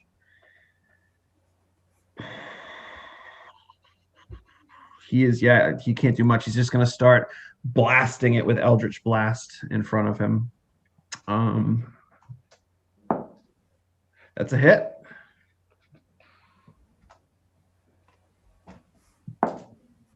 It's cocked. Not much. But you see that this force damage that he seems to be doing is very effective. And even though it didn't, well, I guess it did do a decent amount there. But yeah, you see him kind of blast out. He's like, come on, everyone, we got to get Minerva out. That's going to bring us to Coralina is going to attempt to drag her dead husband's body in this direction a little bit. To the exit. Still not quit. No, I'm just kidding. She's trying. She's really trying. After Coralina, it's Emmy's turn. Emmy, you just saw Minerva get swallowed by this giant stone shark, and there is still another creature also harrying Diambra. What would you like to do? She also yelled at everyone to retreat too. She did. Do not forget this. Literally a second before she got swallowed. All right, so what would you like to do, Emmy? You are on... No, not anymore. Hey, I've had enough. I'm going to pull out my flask. And I'm going to do like Popeye done when he needs some spinach. And I'm going to drink from it. And then I'm going to dive into the water. Okay. But I'm going to try and swim as far, so help me. Hold on. I want to get to this woman controlling whatever's going on up there. Absolutely. All right. So how far can you can go half your speed? So Yeah, so I can't, I mean, like once I hit the water, I can only go like 15 feet. So I might have overshot there. No, that's fine because if you're using your action as well to keep moving, you can move even more. Oh, okay. Yes. So I want to move 30 in total. Okay. Oh, in total. All right. So yeah, it's like there. Okay, perfect. That is so your bonus action to drink the potion. Oh no, to drink your flask, and then your Yes, the potion. Yes. Yes, for you it's a potion. Potion of damage. Okay, fantastic. So after Emmy, that's going to bring us to Zaxa. Tita, you're on deck. Beautiful. All right, I have a couple things I want to do. Sure. So I'm going to first jump into the water. Sure. And I would like to shout to Tita. Keep its mouth open. I'm going in after her. What? She just said to fall back. We're not losing her again. Do it. All right. So then, Zaxa, I would like to hold, if I can, a misty step. Sure. For when I can see inside of it. Okay, I like it. All right, so you're holding your action. After Zaxa, Tita, your turn. What would you like to do? Oh, well, man, that's not what I wanted to do.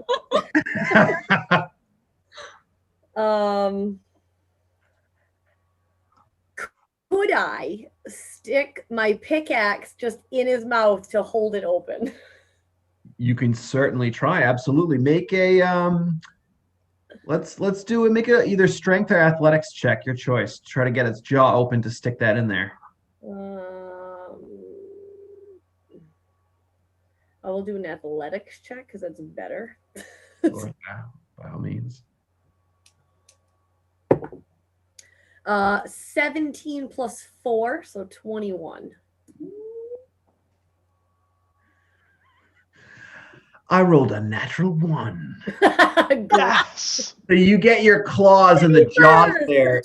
You grab the jaws with your claws and you start to pry open the mouth, and using your small hands, you jam the pickaxe in there. Yeah. So its jaws kind of just stuck open. Like wedged in there, just holding it open. Yeah.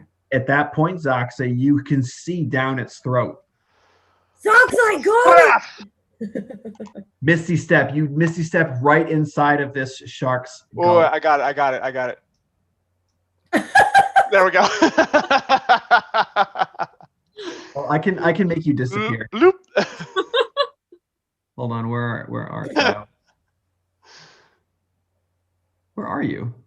I there you just put are. myself in the shark. Oh, okay. Gotcha. I'm just going, since you're inside, I'm just going to put you on the DM layer or the GM layer so you can't be seen by everyone else.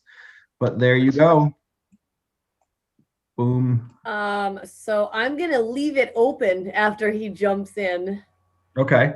And then I'm assuming I was like holding it and stuff, so I'm kind of standing sort of like, so I'm gonna lean in and be like, Minerva, like into the Minerva, I will say, even with the flesh of the shark on the inside and the water all around you, you can still hear Tita going, "Oh, Minerva." Is it like very muffled? But it's like flesh and muscle and stuff. Like it's Yes, not like it's very tight flesh and muscle, and it's squeezing you. You can't breathe or anything like that. So. All right, well, I'm going to say Minerva, and then I'm also going to say incoming. And as you say that, Minerva, you hear incoming, and Zaxa just appears like crunched with you inside this shark. You're like squeezed together, super tight. I told you to go. Don't worry, I have a plan. Tita, you still have I would say you still have one of your 2 attacks if you'd like to use it. Well, now I don't know if I want to kill this thing because they're in there. Oh, jeez. Guys really put me in a tough spot. I will remove the pickaxe from the mouth and let it close. Yep. And then I will try to use the dagger to stab into the other eye that I did not Okay, get so the you're first. going to circle around to the other side of this guy. Sure, yep. Sure, yeah, go for it. Again, it has a huge bonus to its armor class because you're going for a specific spot, but go for it.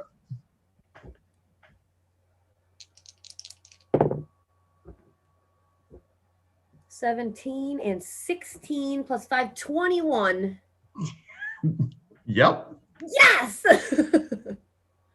right, so I'm just going to jab that in the other eye, do a little woo woo. Yep. Roll some damage. 6 plus 2, so 8. All right. Yeah, you stab in, and the secondary eye goes dull. The glow disappears, and as you pull, you kind of like jamming it and rubbing it around inside, and you pull it out, and both of the slits are now just kind of closed, and blood is bleeding or is coming from both, which is odd because it is stone. But that was your action. Anything else you would like to do, and some of your movement? Interesting. You could also just, again, being a benevolent DM, if you'd like to try to stun this, you could attempt to hit it again and try some stunning strikes. If you have, I don't know what you have for I was Cupric. gonna my second thing because I haven't done that yet. So I will attempt to. Well, yeah, but I can't really hit it because it's. What do you mean? Of course you can. It's right. I know, but all right. So I will do that. It's still Okay. at disadvantage. Yeah. Yes. Well, then no. All right. That'd be a 2 plus 5, so negative. All right. So unless you want to use a key point to flurry of blows for that 4th attack, that is the end of your turn. No, he's a little nervous because they're in there. So we blinded it. We're feeling good about that. We're just gonna. Sure. All right. Fantastic. So now at this point, what were you going to say? How much did I move? Can I move towards the thing that like Diambra is fighting? Yeah. Just so you know, if you leave the shark's range, it can make an attack of opportunity against you. Fine, forget it then. All right. All right. So after Tita, it brings us to Diambra, and she's face to face with this larger Sahagin fellow.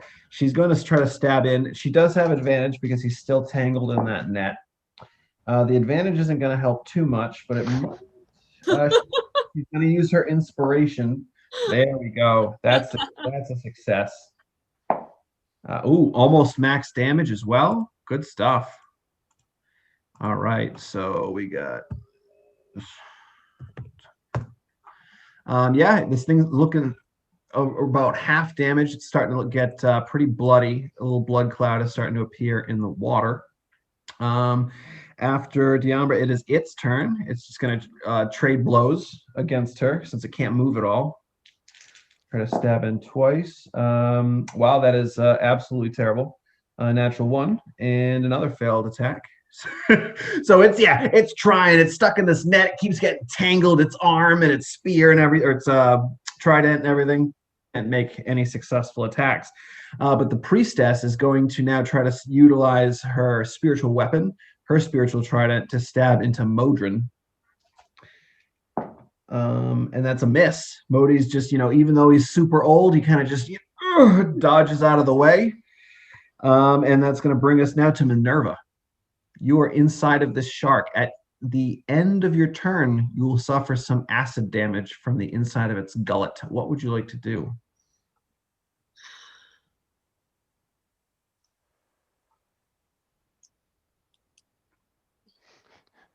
Zoxa, I can kill this from the inside, but it's going to hurt if you're close to me. You have to leave protect Diambra. Make sure she can heal me once it's over. I'm here to keep you alive, Minerva. This is an order. You think I take orders from you? I'm not a soldier.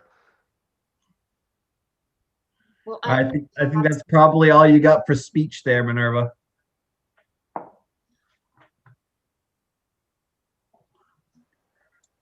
What are you doing? I don't. All right, fine. I told him that it was gonna hurt him, but I'm gonna do it. How much can I like move? You can't. Can You are pressed just up against Zaxa, and you are both completely surrounded by muscle and inner flesh that is squeezing the two of you, like crushing you together. Can I like? Is there any way I can wiggle to get my mask off? Absolutely, I will allow it. Okay. And is there any way? I don't know if this is going to count as an attack, but it's going to be more powerful if I can combine it with an attack. Can I like, as I'm like wiggling, can I do some kind of like headbutt as like an unarmed strike? No. No. You can't All right. even It was worth move. a shot. It would have done more damage if I can combine it with an attack, but if I can't, it's still going to do damage anyway. Oh, I did not know that. Yeah, no, you're pretty restrained in there. Like you're. Yeah. No, but see, the thing is, when she uses radiant consumption while the mask is off, it deals radiant damage to anything within 10 feet of her at the end of its round. And this thing, since she's in it, it can't go more than 10 feet away from her. So as long as she's in it, it's going to take damage. So to start off, it's going to take... Okay, with this first one, it's going to take 8 points, but then it's going to continuously take 3 for as long as she's inside it. All right, I need to make a Constitution save because it may regurgitate you. Zaxa is also going to take just 3 points of radiant damage. 3 points for Zaxa. If he ends his turn near me. Which, okay. And now how about you? Do you also suffer some damage? I do. I only take 1 point, so... Okay. Do you have anything else to do for your turn?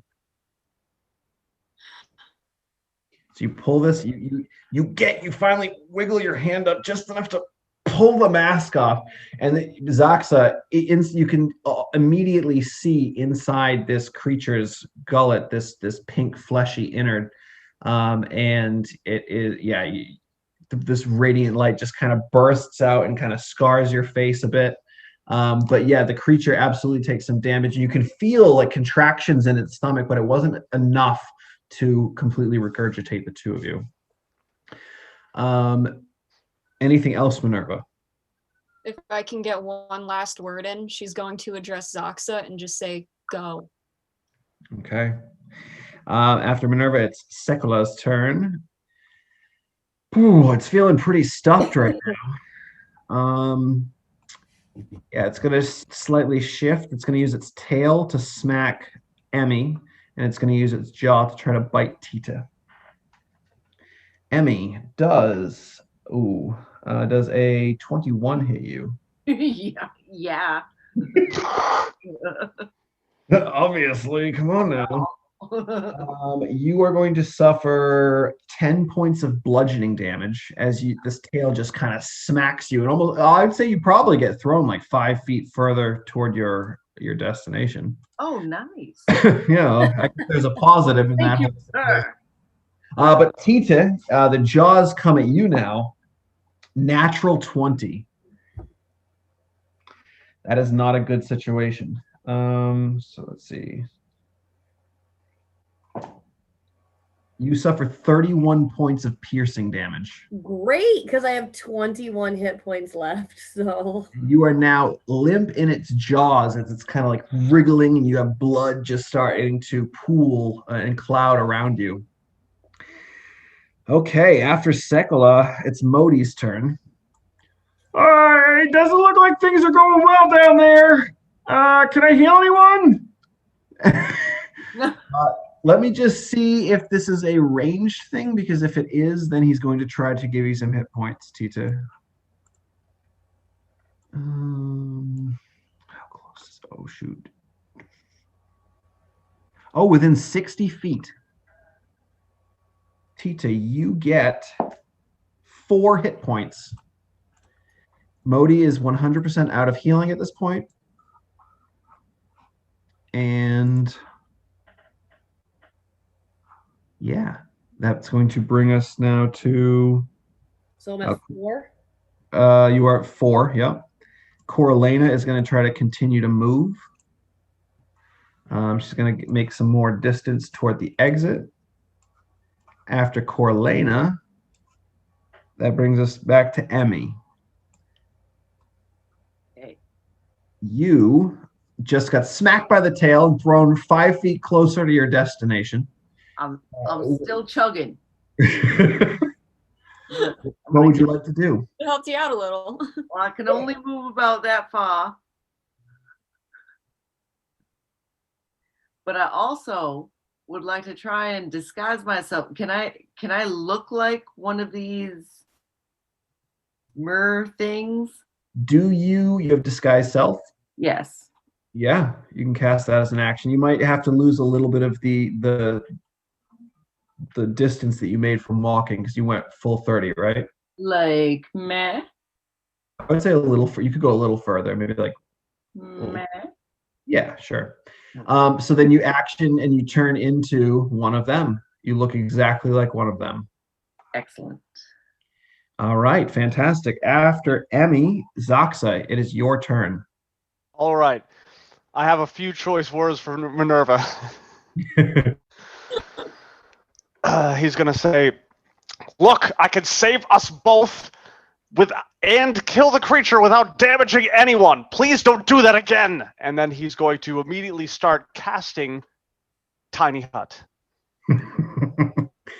All right, so start keeping track of rounds. This is the first round. It's going to take you, what, 10 rounds to do that? Correct. Zoxa, that's going to take too much time. If you leave me in here, I can just burn through it eventually. I can't leave now. Yes, you can. Unconscious or not, I will keep burning. I'm our best shot at killing it if you leave me in here. No, I literally can't leave now.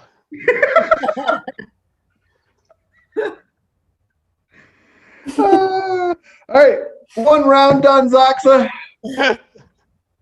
Tita, you're up next.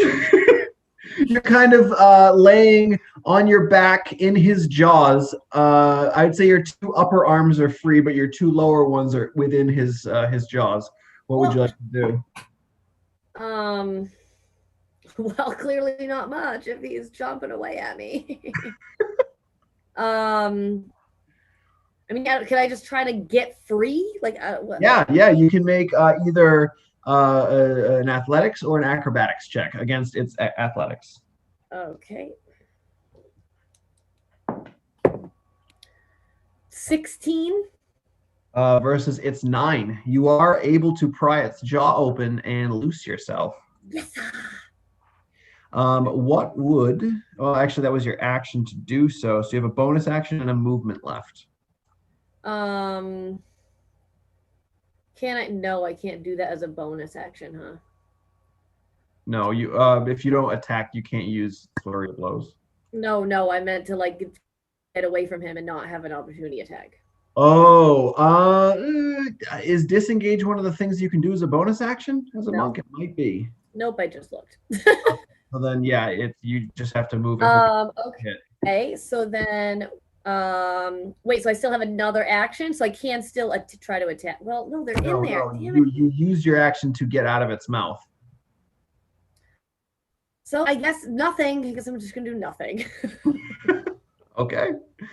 After well, I don't want to. Yeah. Well, you have something or no? No, I'm saying they're in there, so I'm still unsure about doing anything. So I'm just gonna free myself and then just stay right there. Okay, sounds like a plan. After Tita, Diambra is going to, she's trying to finish this guy off. Advantage on her attack again. This time, let me make sure, because I think she's got some beautiful smites that she has available. Does she have spell slots for it? Yeah.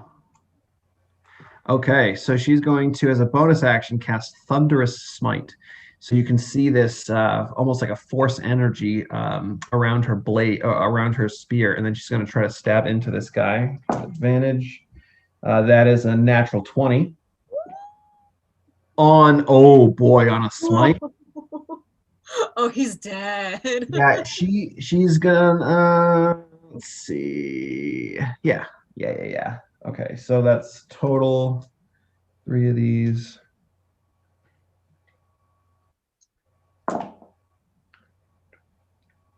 Yeah, I'm pretty sure this guy's dead. Or very. Oh no, he's hanging in there. He is still. Wow. Ugh.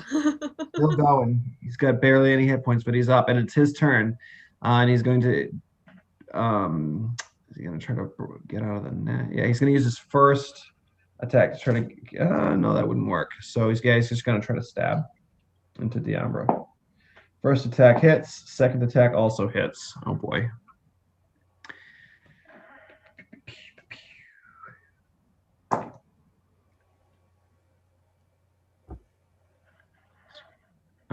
Oh, she's just barely still up. The two of them, they're just trading blows. They're both real low at this point. God. Okay, so after Diambra, that's going to bring us. Oh, the champion just went. Priestess, she can't really do much. She's going to see you, Emmy, coming up, and she's going to be like, hey, and you look at her, she's almost like it seems like she's commanding you and pointing you to get back in the water and go attack them. But she is going to utilize her spiritual weapon to attempt to stab Modi once again. And it's a fail horribly again. So just terrible rolls on my part, which is perfectly fine. Now Minerva, you are inside this bad Larry. Mhm. It's taking damage. I'm taking damage. Zox is taking damage from me. Yes. Does it happen automatically? So it says radiant consumption is described as, for the level that I'm at right now, at the end of my turns, all creatures within 10 feet, including myself, take 3 radiant damage. But for me, it's reduced because I'm resistant. Okay. So yeah, we just take it. So Zoxa 3. Mm-hmm. Yep. This creature 3. I take another 1, and it ends if I dismiss it or if a minute passes by. It doesn't say it ends if I'm unconscious. So.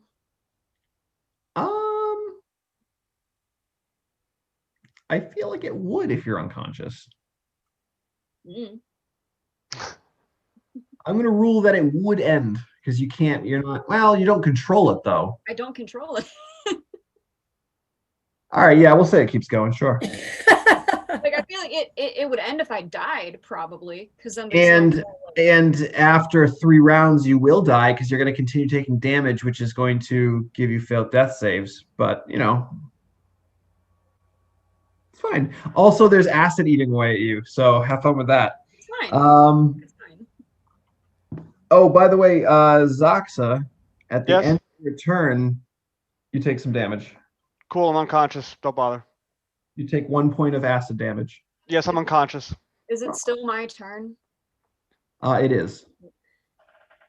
Is any part of me able to touch Zoxa?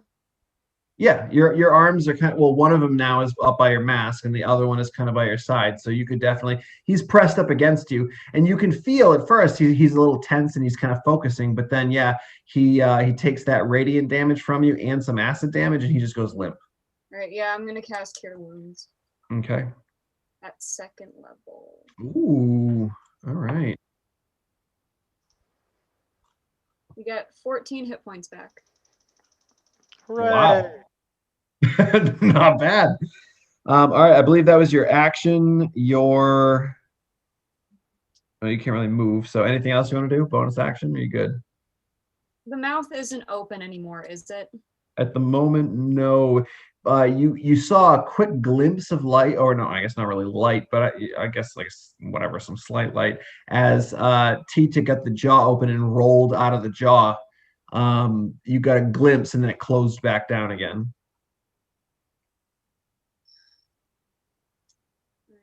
So she, all right. She kind of does some mental math, and she's like, Oh boy. if she keeps radiant consumption up, it's probably gonna kill Zoxa, and he can't get out right now. Mm-hmm. So she'll use her bonus action to end it. Okay, so that drops. After Minerva, it's Sekula's turn.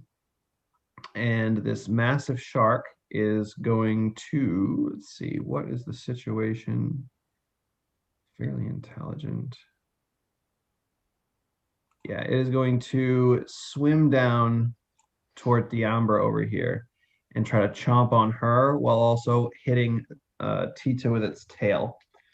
So Tita does a 15 hit your armor class. Oh, thank goodness. So yeah, you roll out of this jaw and you see the shark begin to move toward Diambra, and you kind of like at the last second out of the corner of your eye, you see the tail coming at you, and you just kind of like duck under the water as it by you. But the jaws go to clamp on Diambra, and she's just barely in time ready to kind of pull her spear on it and kind of block the bite. And yeah, she looks like she's in some trouble right now. She's looking hurt, and she's got 2 enemies on her. After Sekula, Modi is going to be like, I really don't know what to do. I don't really have much I can do. And he's just going to fire.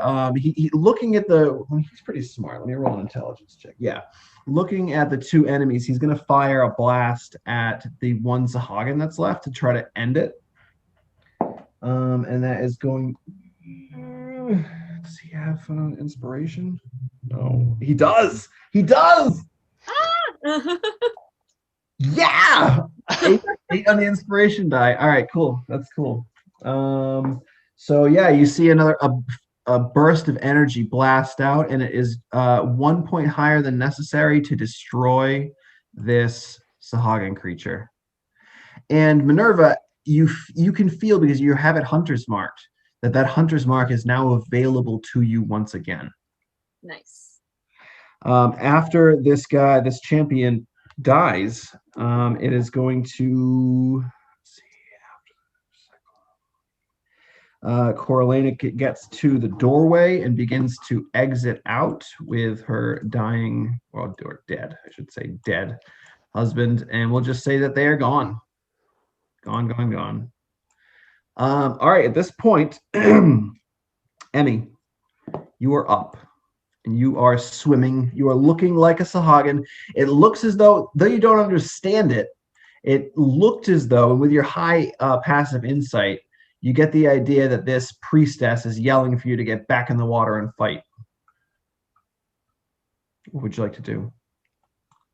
What I'd really like to do is run up on her and punch her in the face. I don't know what's your range, so it's going to be, keep in mind for the water there, for the first, 10 feet, that's actually going to be 20 feet of movement because you're in the water. So that 10 ends up being 20. Okay. So then you get another 10, so you can probably get to here-ish. And then if you want, you can use your action to go another 30. I'd say you can get right up to her, and that would be your full turn this time, but you'd be right next to her for the next time. Yep. Right. Get up in there, girl. Get up right up to that priestess. There. Right at me. I've had enough. That'll do. That'll do, woman. All right, so you get right up to her there. You do have a bonus action if you want to yell out an inspiration. I don't even know if you have any left. I know you've been kind of flying through them. I really don't think I have any left. Yeah, I don't think so. All right, so that's Emmy's turn then. That's going to bring us back to the top of the round with Tita. Tita, you're looking real rough, and you were you got a little bit of the backside part of the tail facing you at the moment of this giant shark. Well, cool. Yeah, see, I'm not trying to get hit with the tail, but I'm also, I will, yeah, screw it. All right, I will, can I try to, like, get on it? Absolutely. Make an acrobatics check.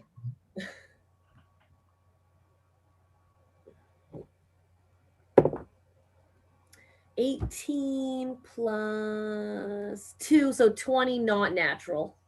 Yeah, so Tita, as the tail like whooshes by you, you kind of grab onto the top part of the fin that's attached to his tail, and you kind of pull yourself, kind of sling yourself around onto the tail.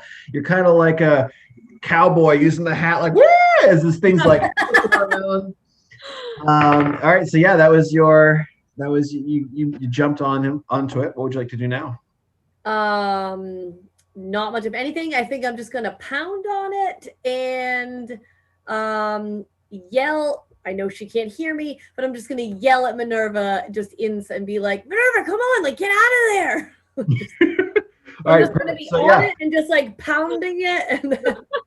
Now, are you going full out all 4 attacks on this one? Well, yeah, because. All right. Yeah. Go for it. Start laying in, and let me know if at any point, because that's one more. Is this still at disadvantage? Are we under the water, or am I like above water? The shark is always underwater, essentially. Okay. So yes, you are underwater. So that's 1 key point for the flurry of blows. Let me know if you'd like to use another to attempt a stunning strike as you're going through. So first attack. Trying to even get to my key points. Oh, here they are. Okay. All right, so we'll use one of those. You have advantage because you are on its back, but also disadvantage because underwater. So just regular then. Straight roll. Regular. Okay. 14 plus 5, so 19. That's 1 hit. You can just keep rolling hits because there's no way you're killing it with these. So. 13 plus 5, so 18. Yes. Yep. 17 plus 5. Yeah. 9, damn it. 9 total? Yeah. Okay. So 3 out of 4 of them hit. On any of those, would you like to attempt a stunning strike? Yeah. Well, yeah. All right. So on the first one, for the first successful hit, roll damage. 6. Okay. Now I'm going to do a Constitution save. What's your DC? Mine. Mm-hmm. It should be the blue. Now I'm like not even blue on the right circle. A 13 is your DC. It's a 13. It fails. So you technically would have advantage in the last 3. So let's see if you crit on the 2 that you already hit on. So roll 2 more d20s. Ah, damn it! So close, a 19, but no. Okay. The second one. No, I rolled 2 at the same time. The other one was a 14. Okay, and then the final attack you missed, roll again because it would technically. Oh, right. Yep. 15, so plus 5, so a 20 not natural. 20 not natural. Okay, so that would hit. So that's roll damage for 3 more attacks. We'll add all that up, and this thing is currently stunned. Any attack against it has advantage, or any melee attack has advantage, and is, I believe, an. All right, so it's going to be 18 points total. 18 points total. All right. This thing is finally starting to get whittled down. So you just lay into this and you hit like right a part of its like rock exterior, like part of the spine, and you feel it just tense up and it can't move at the moment. If I will say this, you guys inside feel the inner muscles relax a bit. Like it tenses for a second and then kind of relaxes, and you think it might be a little easier to escape if you would like to attempt it, Minerva and Zaxa. At this point, after Tita, Diambra, now free of fighting that other thing, is going to turn her attention to this creature. She has an advantage, and she is going to use another Thunderous Smite, as well as her Divine Smite. Oh, yes, girl. She is going to put everything she's got into this. So that's 2 of these, 1 of these, and 1 of these. Or actually, sorry, 2 of these. If she hits. Yeah.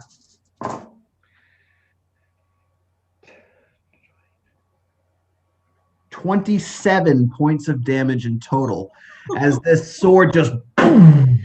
And even though it's underwater, you can hear that noise from above. It almost gives like a burst where the water splashes up. Yeah, it's a significant. You see this thing kind of, even though it can't really move to get away, you can see it kind of the pain. It kind of reels from the pain. That is now it's below 20 hit points at this point. It's looking real bad. So at this point, after Diambra, that brings us to the priestess, who is right next to you, Emmy. Seeing as you're not listening to her, she's gonna kind of be like real angry and kind of be pointing like, but she's not going to do anything else to you. But she is going to try to utilize the spiritual weapon to again stab into Modi. With a natural one. So I don't know how he's so dexterous and dodgy, but he is able to every single time get away from the spiritual weapon. I thought you were going to say nat 20 and I was about to have a heart attack. Nat 1, opposite of that one. Okay, so yeah, she attempts that to no avail. Minerva, it is your turn. You are still stuck inside this thing. The muscles seemed to have, like I mentioned, loosened a bit. And you're stuck in there with Zaxa. What would you like to do? Since it's loosened, do I have like more arm movement now? You wouldn't have disadvantage to try to pull yourself out. It would be a straight roll.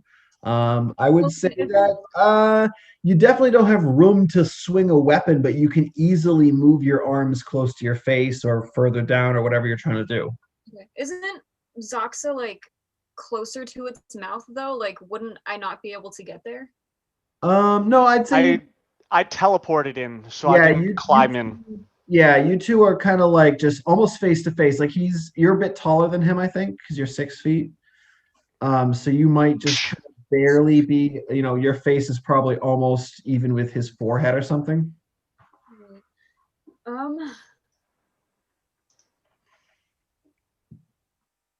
I would still rather he leave first. So can I? You can attempt to help push him out. You can hold your action. I was gonna say, I know that I also really like. All right. Yeah. No, I'm gonna do that. Yeah. So you're gonna use your action to assist Zaxa in escaping. Yeah, I'll be like, all right, fine. I think this is the opportunity. Let's go. And I'm just gonna start trying to help push him through. Perfect. Yeah.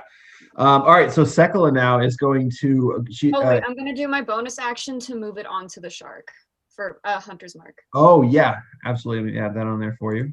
Fantastic. All right. So he is Hunter's marked. Tita's on its back. All right. So it can't use its tail attack. It is going to try to chomp down on Diambra. But it is stunned. Oh, you are absolutely correct. It can do literally nothing until the end of Tita's next turn. Thank you so much for the reminder, Zaxa. So let's move on.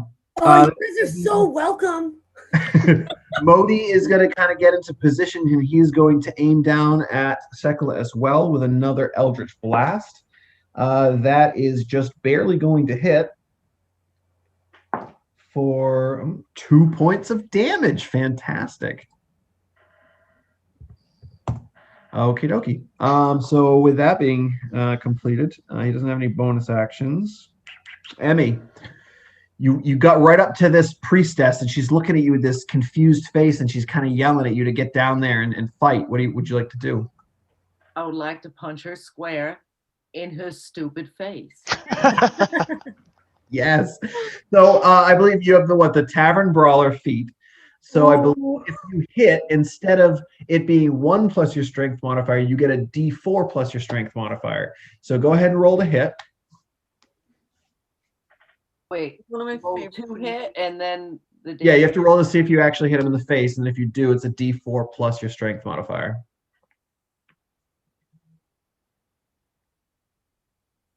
Okay, 18 altogether. Oh, absolutely hits. So it's a D4 plus, what is it, 2 or 3 is your, I think it's 2 is your strength. 2. All right, so 4. 4 points of damage. Alrighty. Now, I believe you have the option, I could be wrong, as a bonus action to attempt to grapple her now. Oh, I'm going to try and put her in a chokehold best I can. Fantastic. All right. So make an athletics check, and it's going to be versus her athletics or acrobatics. Good. How'd you do? 21. 21 compared to her total of 3. Yeah, you kind of like shift your body around behind hers and get her in a chokehold, and she's got a staff in one hand, she's trying to claw at you with the other. Yeah, she's stuck there in your grasp. So that's your action, bonus action, and you have some movement, but there's not really much you can do with that, I suppose. Well, except for maybe thrash about. You have, thrash about with her for sure. Thrash about. All right, Emmy, after your turn, brings us to Zaxa. Zaxa, I believe Minerva just told you to move. This is your opportunity, and it looks like she's trying to push you out. What would you like to do? I will start heading toward the exit, if you will, which is the mouth, but I am going to turn halfway there and put a hand out to help her exit as well. Okay. We'll first make a strength check with advantage with her help to get you. Well, with advantage, then, of course.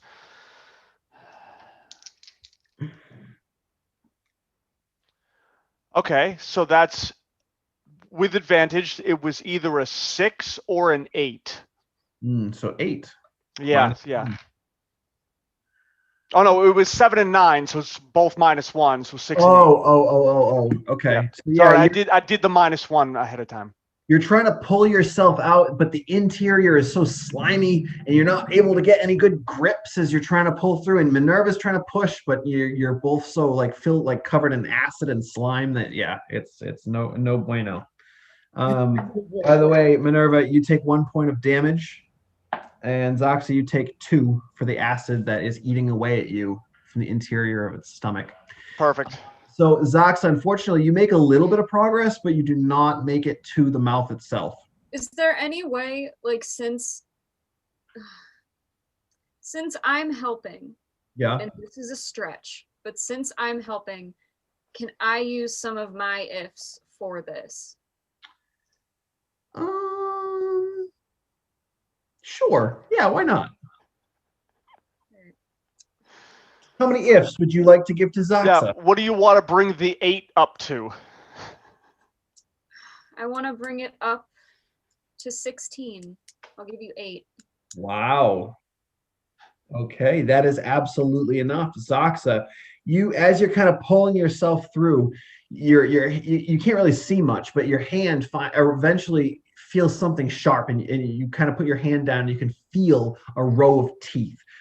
You kind of pull yourself through, and as you're pulling yourself, the thing with its gag reflex kind of does that, and it opens the mouth, and you get a visual of everything. You're kind of just hanging in the mouth at the moment. Unfortunately, you were not able to assist Minerva in getting out. Sound fair? Well, yeah, I guess so. Okay.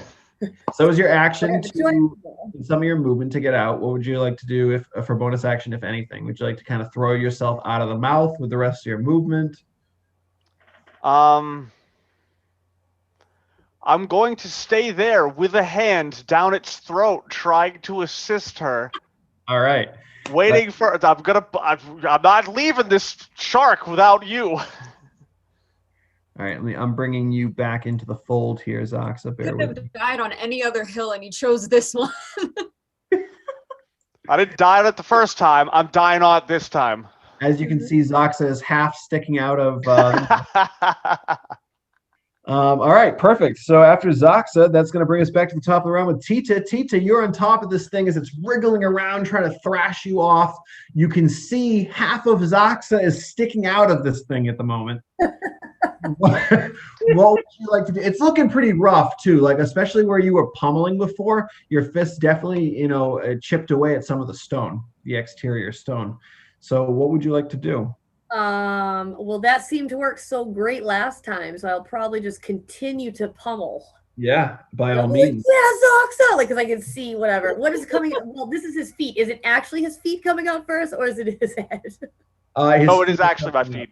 Yeah, because he kind of turned himself back around to put a hand in for Minerva, so his feet are what's sticking I'm out. going to just continue to pummel. I'm just Keep in mind they are straight rolls as it is stunned, and you would normally have advantage, but you're underwater, so it's disadvantage. Straight roll. 18 plus 5, so 23. Yep, let's do damage for each one because he's pretty low. So 7. Okay. Keep going. Yeah. Second attack. 17. Hits. Except only 4 damage. 4 damage. Okay. Still going. All right, so that was my 2. What do I have for key points left? Yeah, let's use it. All right, so we'll use another one. You might not have to. This next attack could take, because you could just use your bonus action to hit it and kill it. It might actually do it. You may have to use the key point, but maybe not. Okay, all right, fine. We'll do that first. We'll do that for just in case. Yep.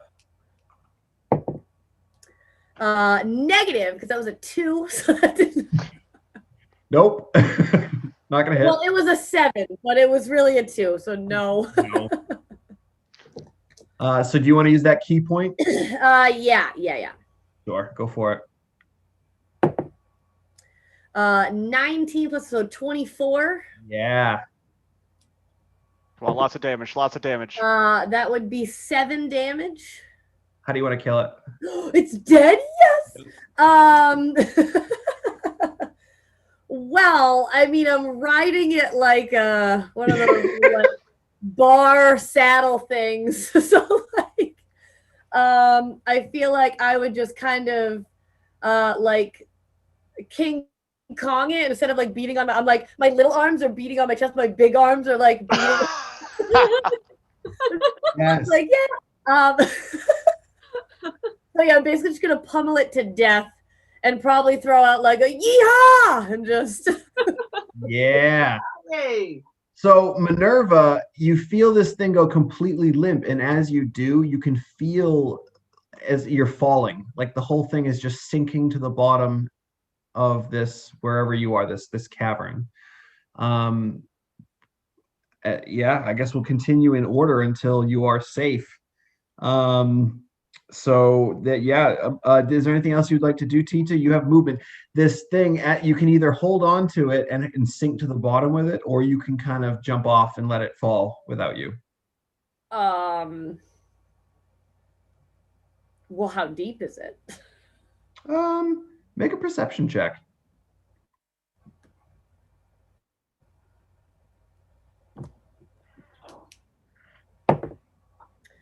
18, so 20 not natural. Yeah, it's difficult to make out it exactly, but it looks about 30 feet or so.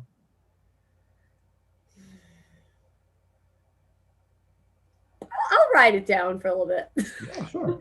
So the thing, it comes to a rest on the bottom of the floor. What is your passive perception, by the way? Is it 12? 12. Yeah, kind of where I'm pinging the screen right now, if you want to take a peek there. Yep. You kind of see something shiny, really small, but you can't really make out what it is from this distance. But yeah, you're holding on to the bottom, or the shark at the bottom.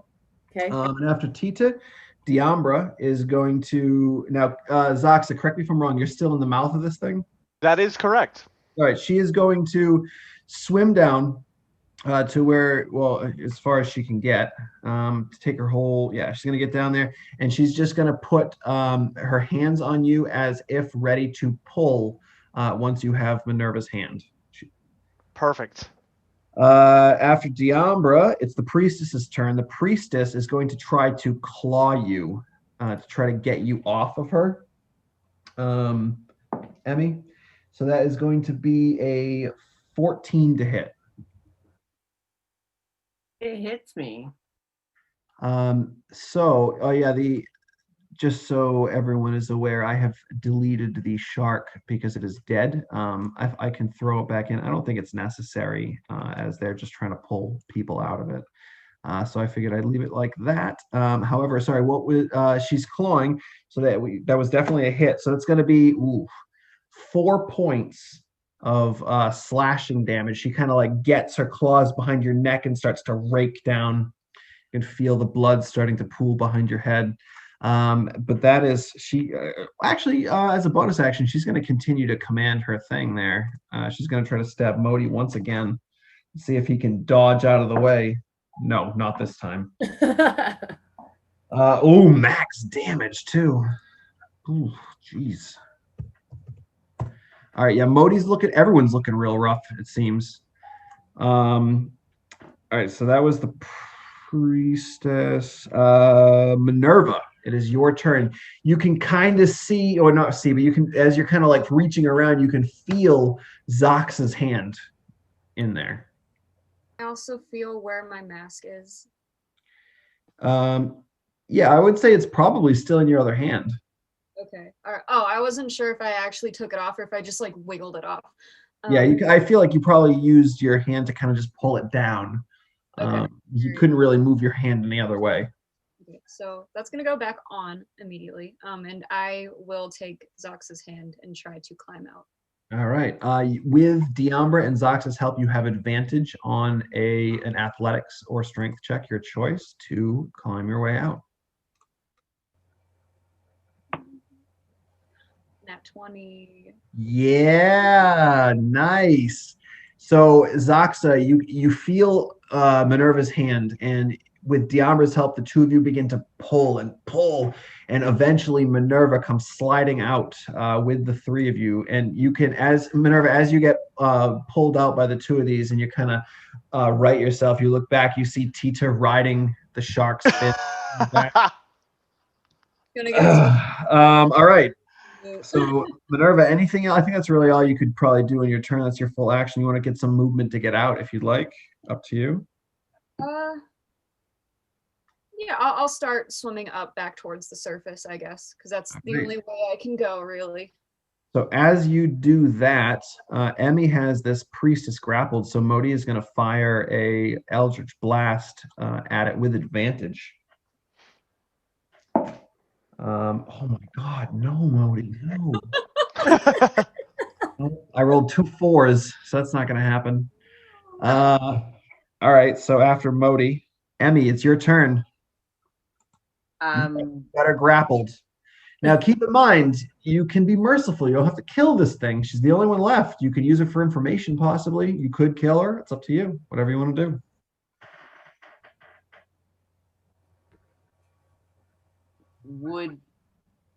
Would I know enough to be able to try and choke it out and knock it out without? Oh. As a tavern brawler, I will say yes. Roll. Let's see. Yeah, roll an athletics check versus her trying to escape. And if you succeed against her, then you will choke her out. Oh, I'll make a con save, and then if she fails, she'll be choked out. So, athletics check for you. I rolled a 19, but +5, so 24. Yeah. She got a 1. +1, so that's a fail. So I'm gonna not young lady. I'm gonna roll her con save right now. Yeah, no, you're kind of holding there, choking her out, and she's trying to struggle at first, but then after a few seconds, she kind of just goes limp in your arms. And I will say that at this point, combat is over. Okay, so can I like walk across the floor of whatever and go to that shiny thing? Yes, and then we're going to pop back over to Zinesi because we have neglected her for far too long. So you head over there, and you see this tiny. So yeah, I already moved you. This tiny metallic. It's hard to. You don't Oh, even. I don't care what it is. I'm picking it up if I can pick it up. So Yeah, I can't absolutely. see dark. I'm just gonna grab it and then go to the surface. So Absolutely. Yeah. So you grab that little thing down there. You head to the surface. I'm assuming Zaxa, Minerva, Diambra, you're all going to head to the surface. Yes. And then maybe, do you want to congregate on the large platform where Emmy is with the enemy? Yeah. Yeah, that makes sense. I'm going to throw you all over there, and then we're going to go see how Zinesi and you had to move yourself, didn't you? Jeez, don't. My bad. I know, same. Sorry. All right.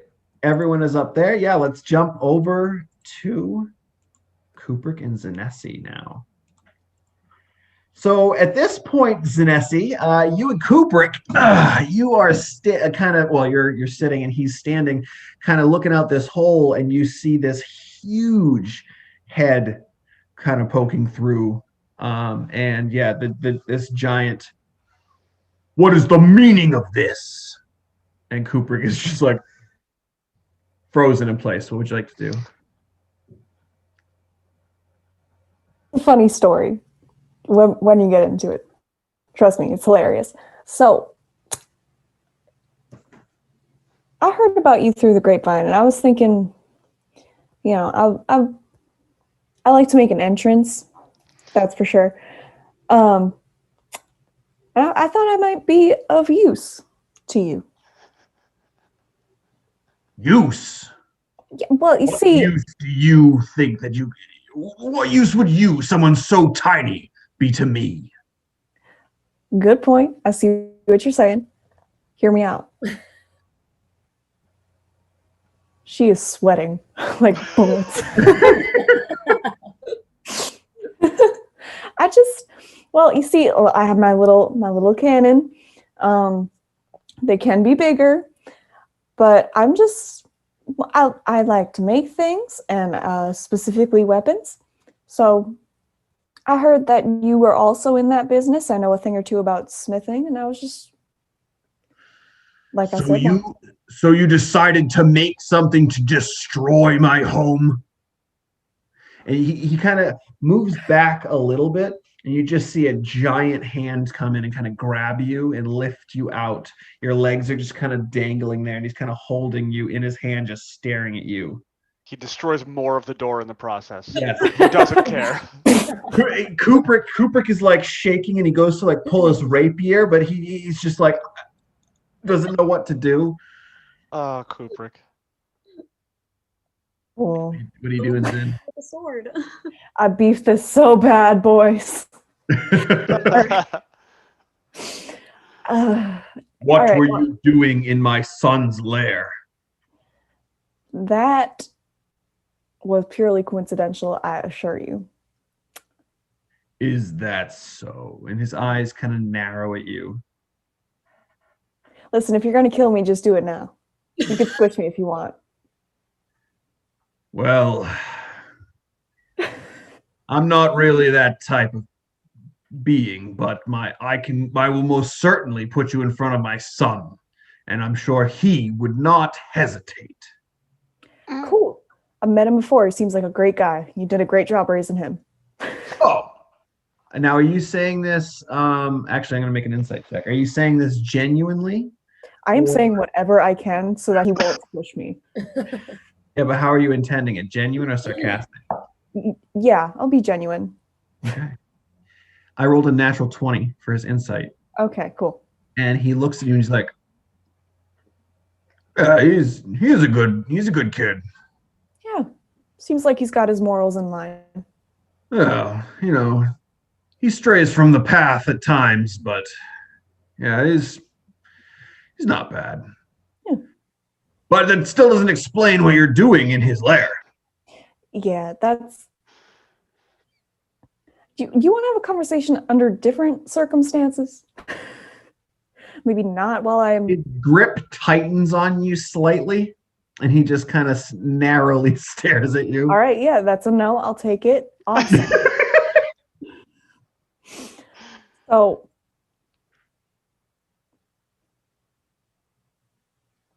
Yeah. She's gone. She doesn't know what to say. Cupric is like, he kind of like whispers out into the room. He's like, someone's coming up the ladder. And you can hear tink, tink, tink up the ladder. Lovely. All right.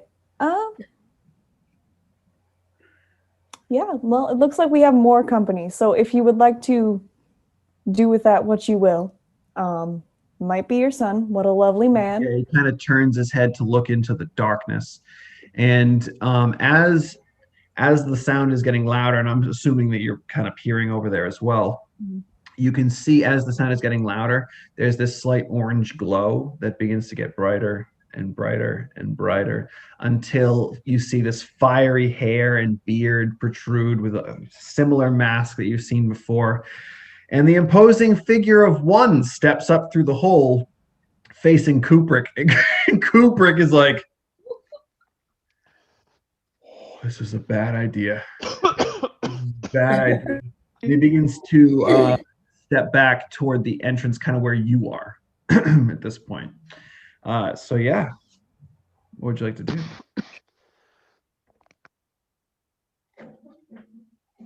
Because this begins to make his way in there. If I can keep it on. No, it's gonna fall off. Cool.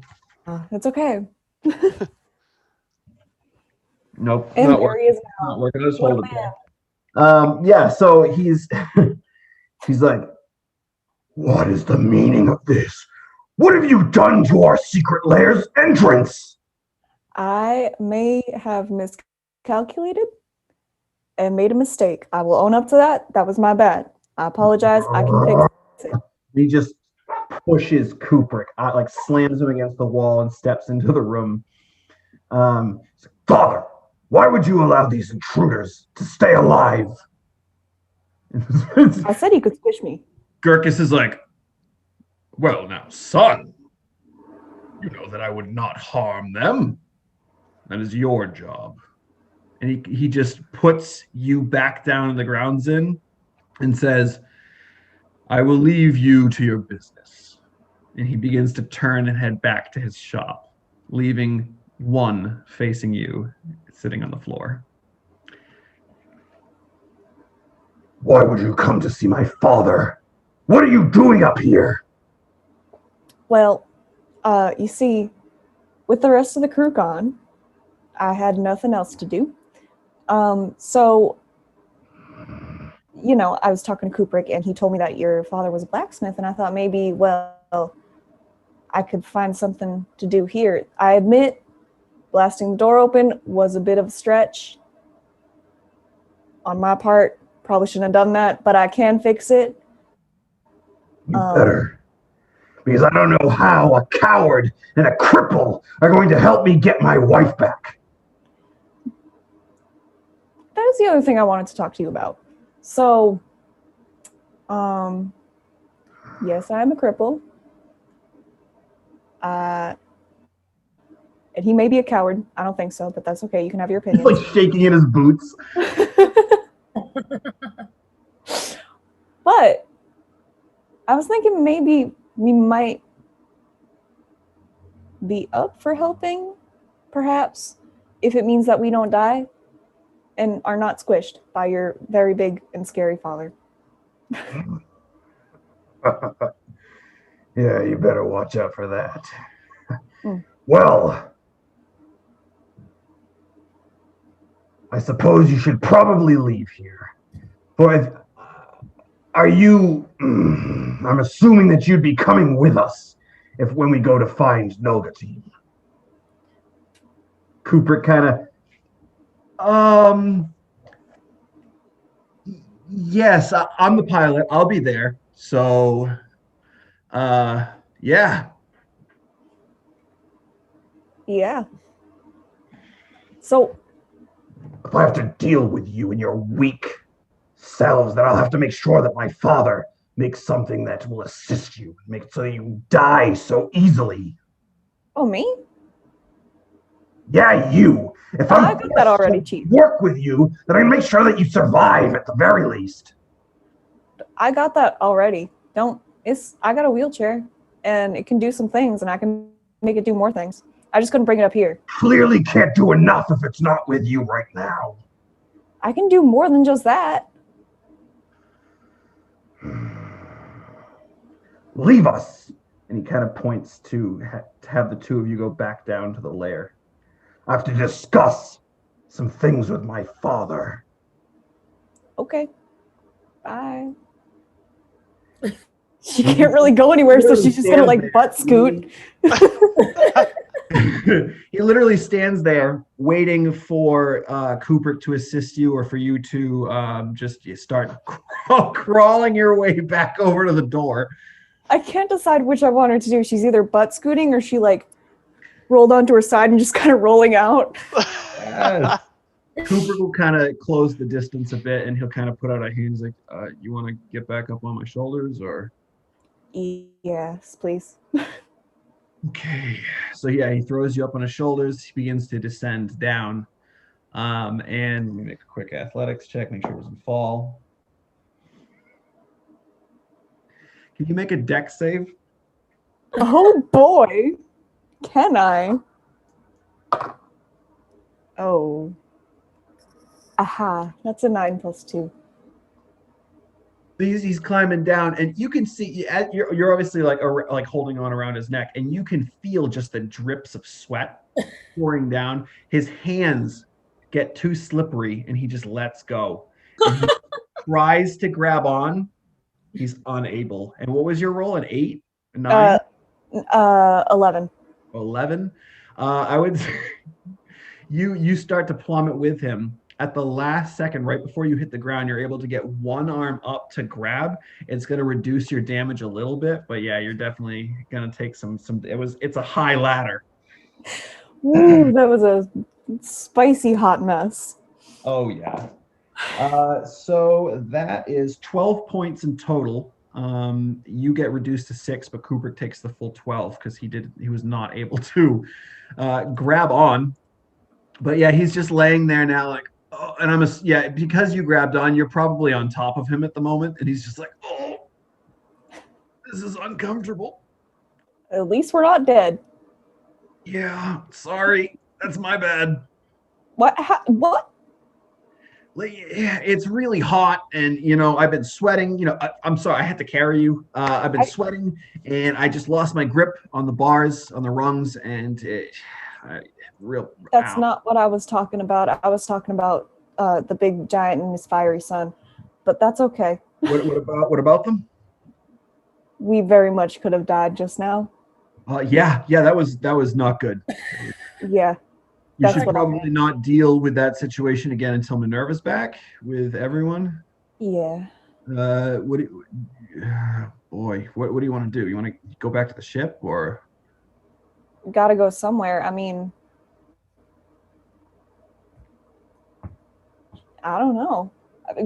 I guess the ship is the best bet that we have. Do you think we could grab everybody's stuff and bring it to the ship before we go back? Yep. I'll come back for it. I can't carry you and it.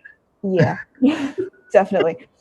So yeah, we'll say for the sake of time, he eventually gets you down to the ship, comes back up, grabs everyone's stuff, comes back down, and by that time he just plops himself against the wall, and he's like, Zin, I need to rest. That's Sorry, it's been a long day. Yeah, you do that. I'm probably gonna do the same. All right. And with that, I think we're going to end for the evening. So next time when we come back, the underwater folks, you can deal with the creatures. You can see if you can find the bust. And yeah, Zin, when we come back next time, we'll see what happens with number 1 in that whole situation. So that should be interesting. All right. Yeah. So everyone, thanks so much for staying tuned. I know we went a few minutes past 9:30 tonight, but we appreciate you sticking around. I hope you enjoyed yourselves. We'll be back next week. I can't wait. This is going to be so much fun. So we will see you next week. Have a great week. What? Sorry, what? At 7:15, different time. Yes, we're bumping it up 45 minutes, 7:15. People have classes and lives, so we're gonna work around it. Yeah, we do. So we'll see you all around 7:15 next week.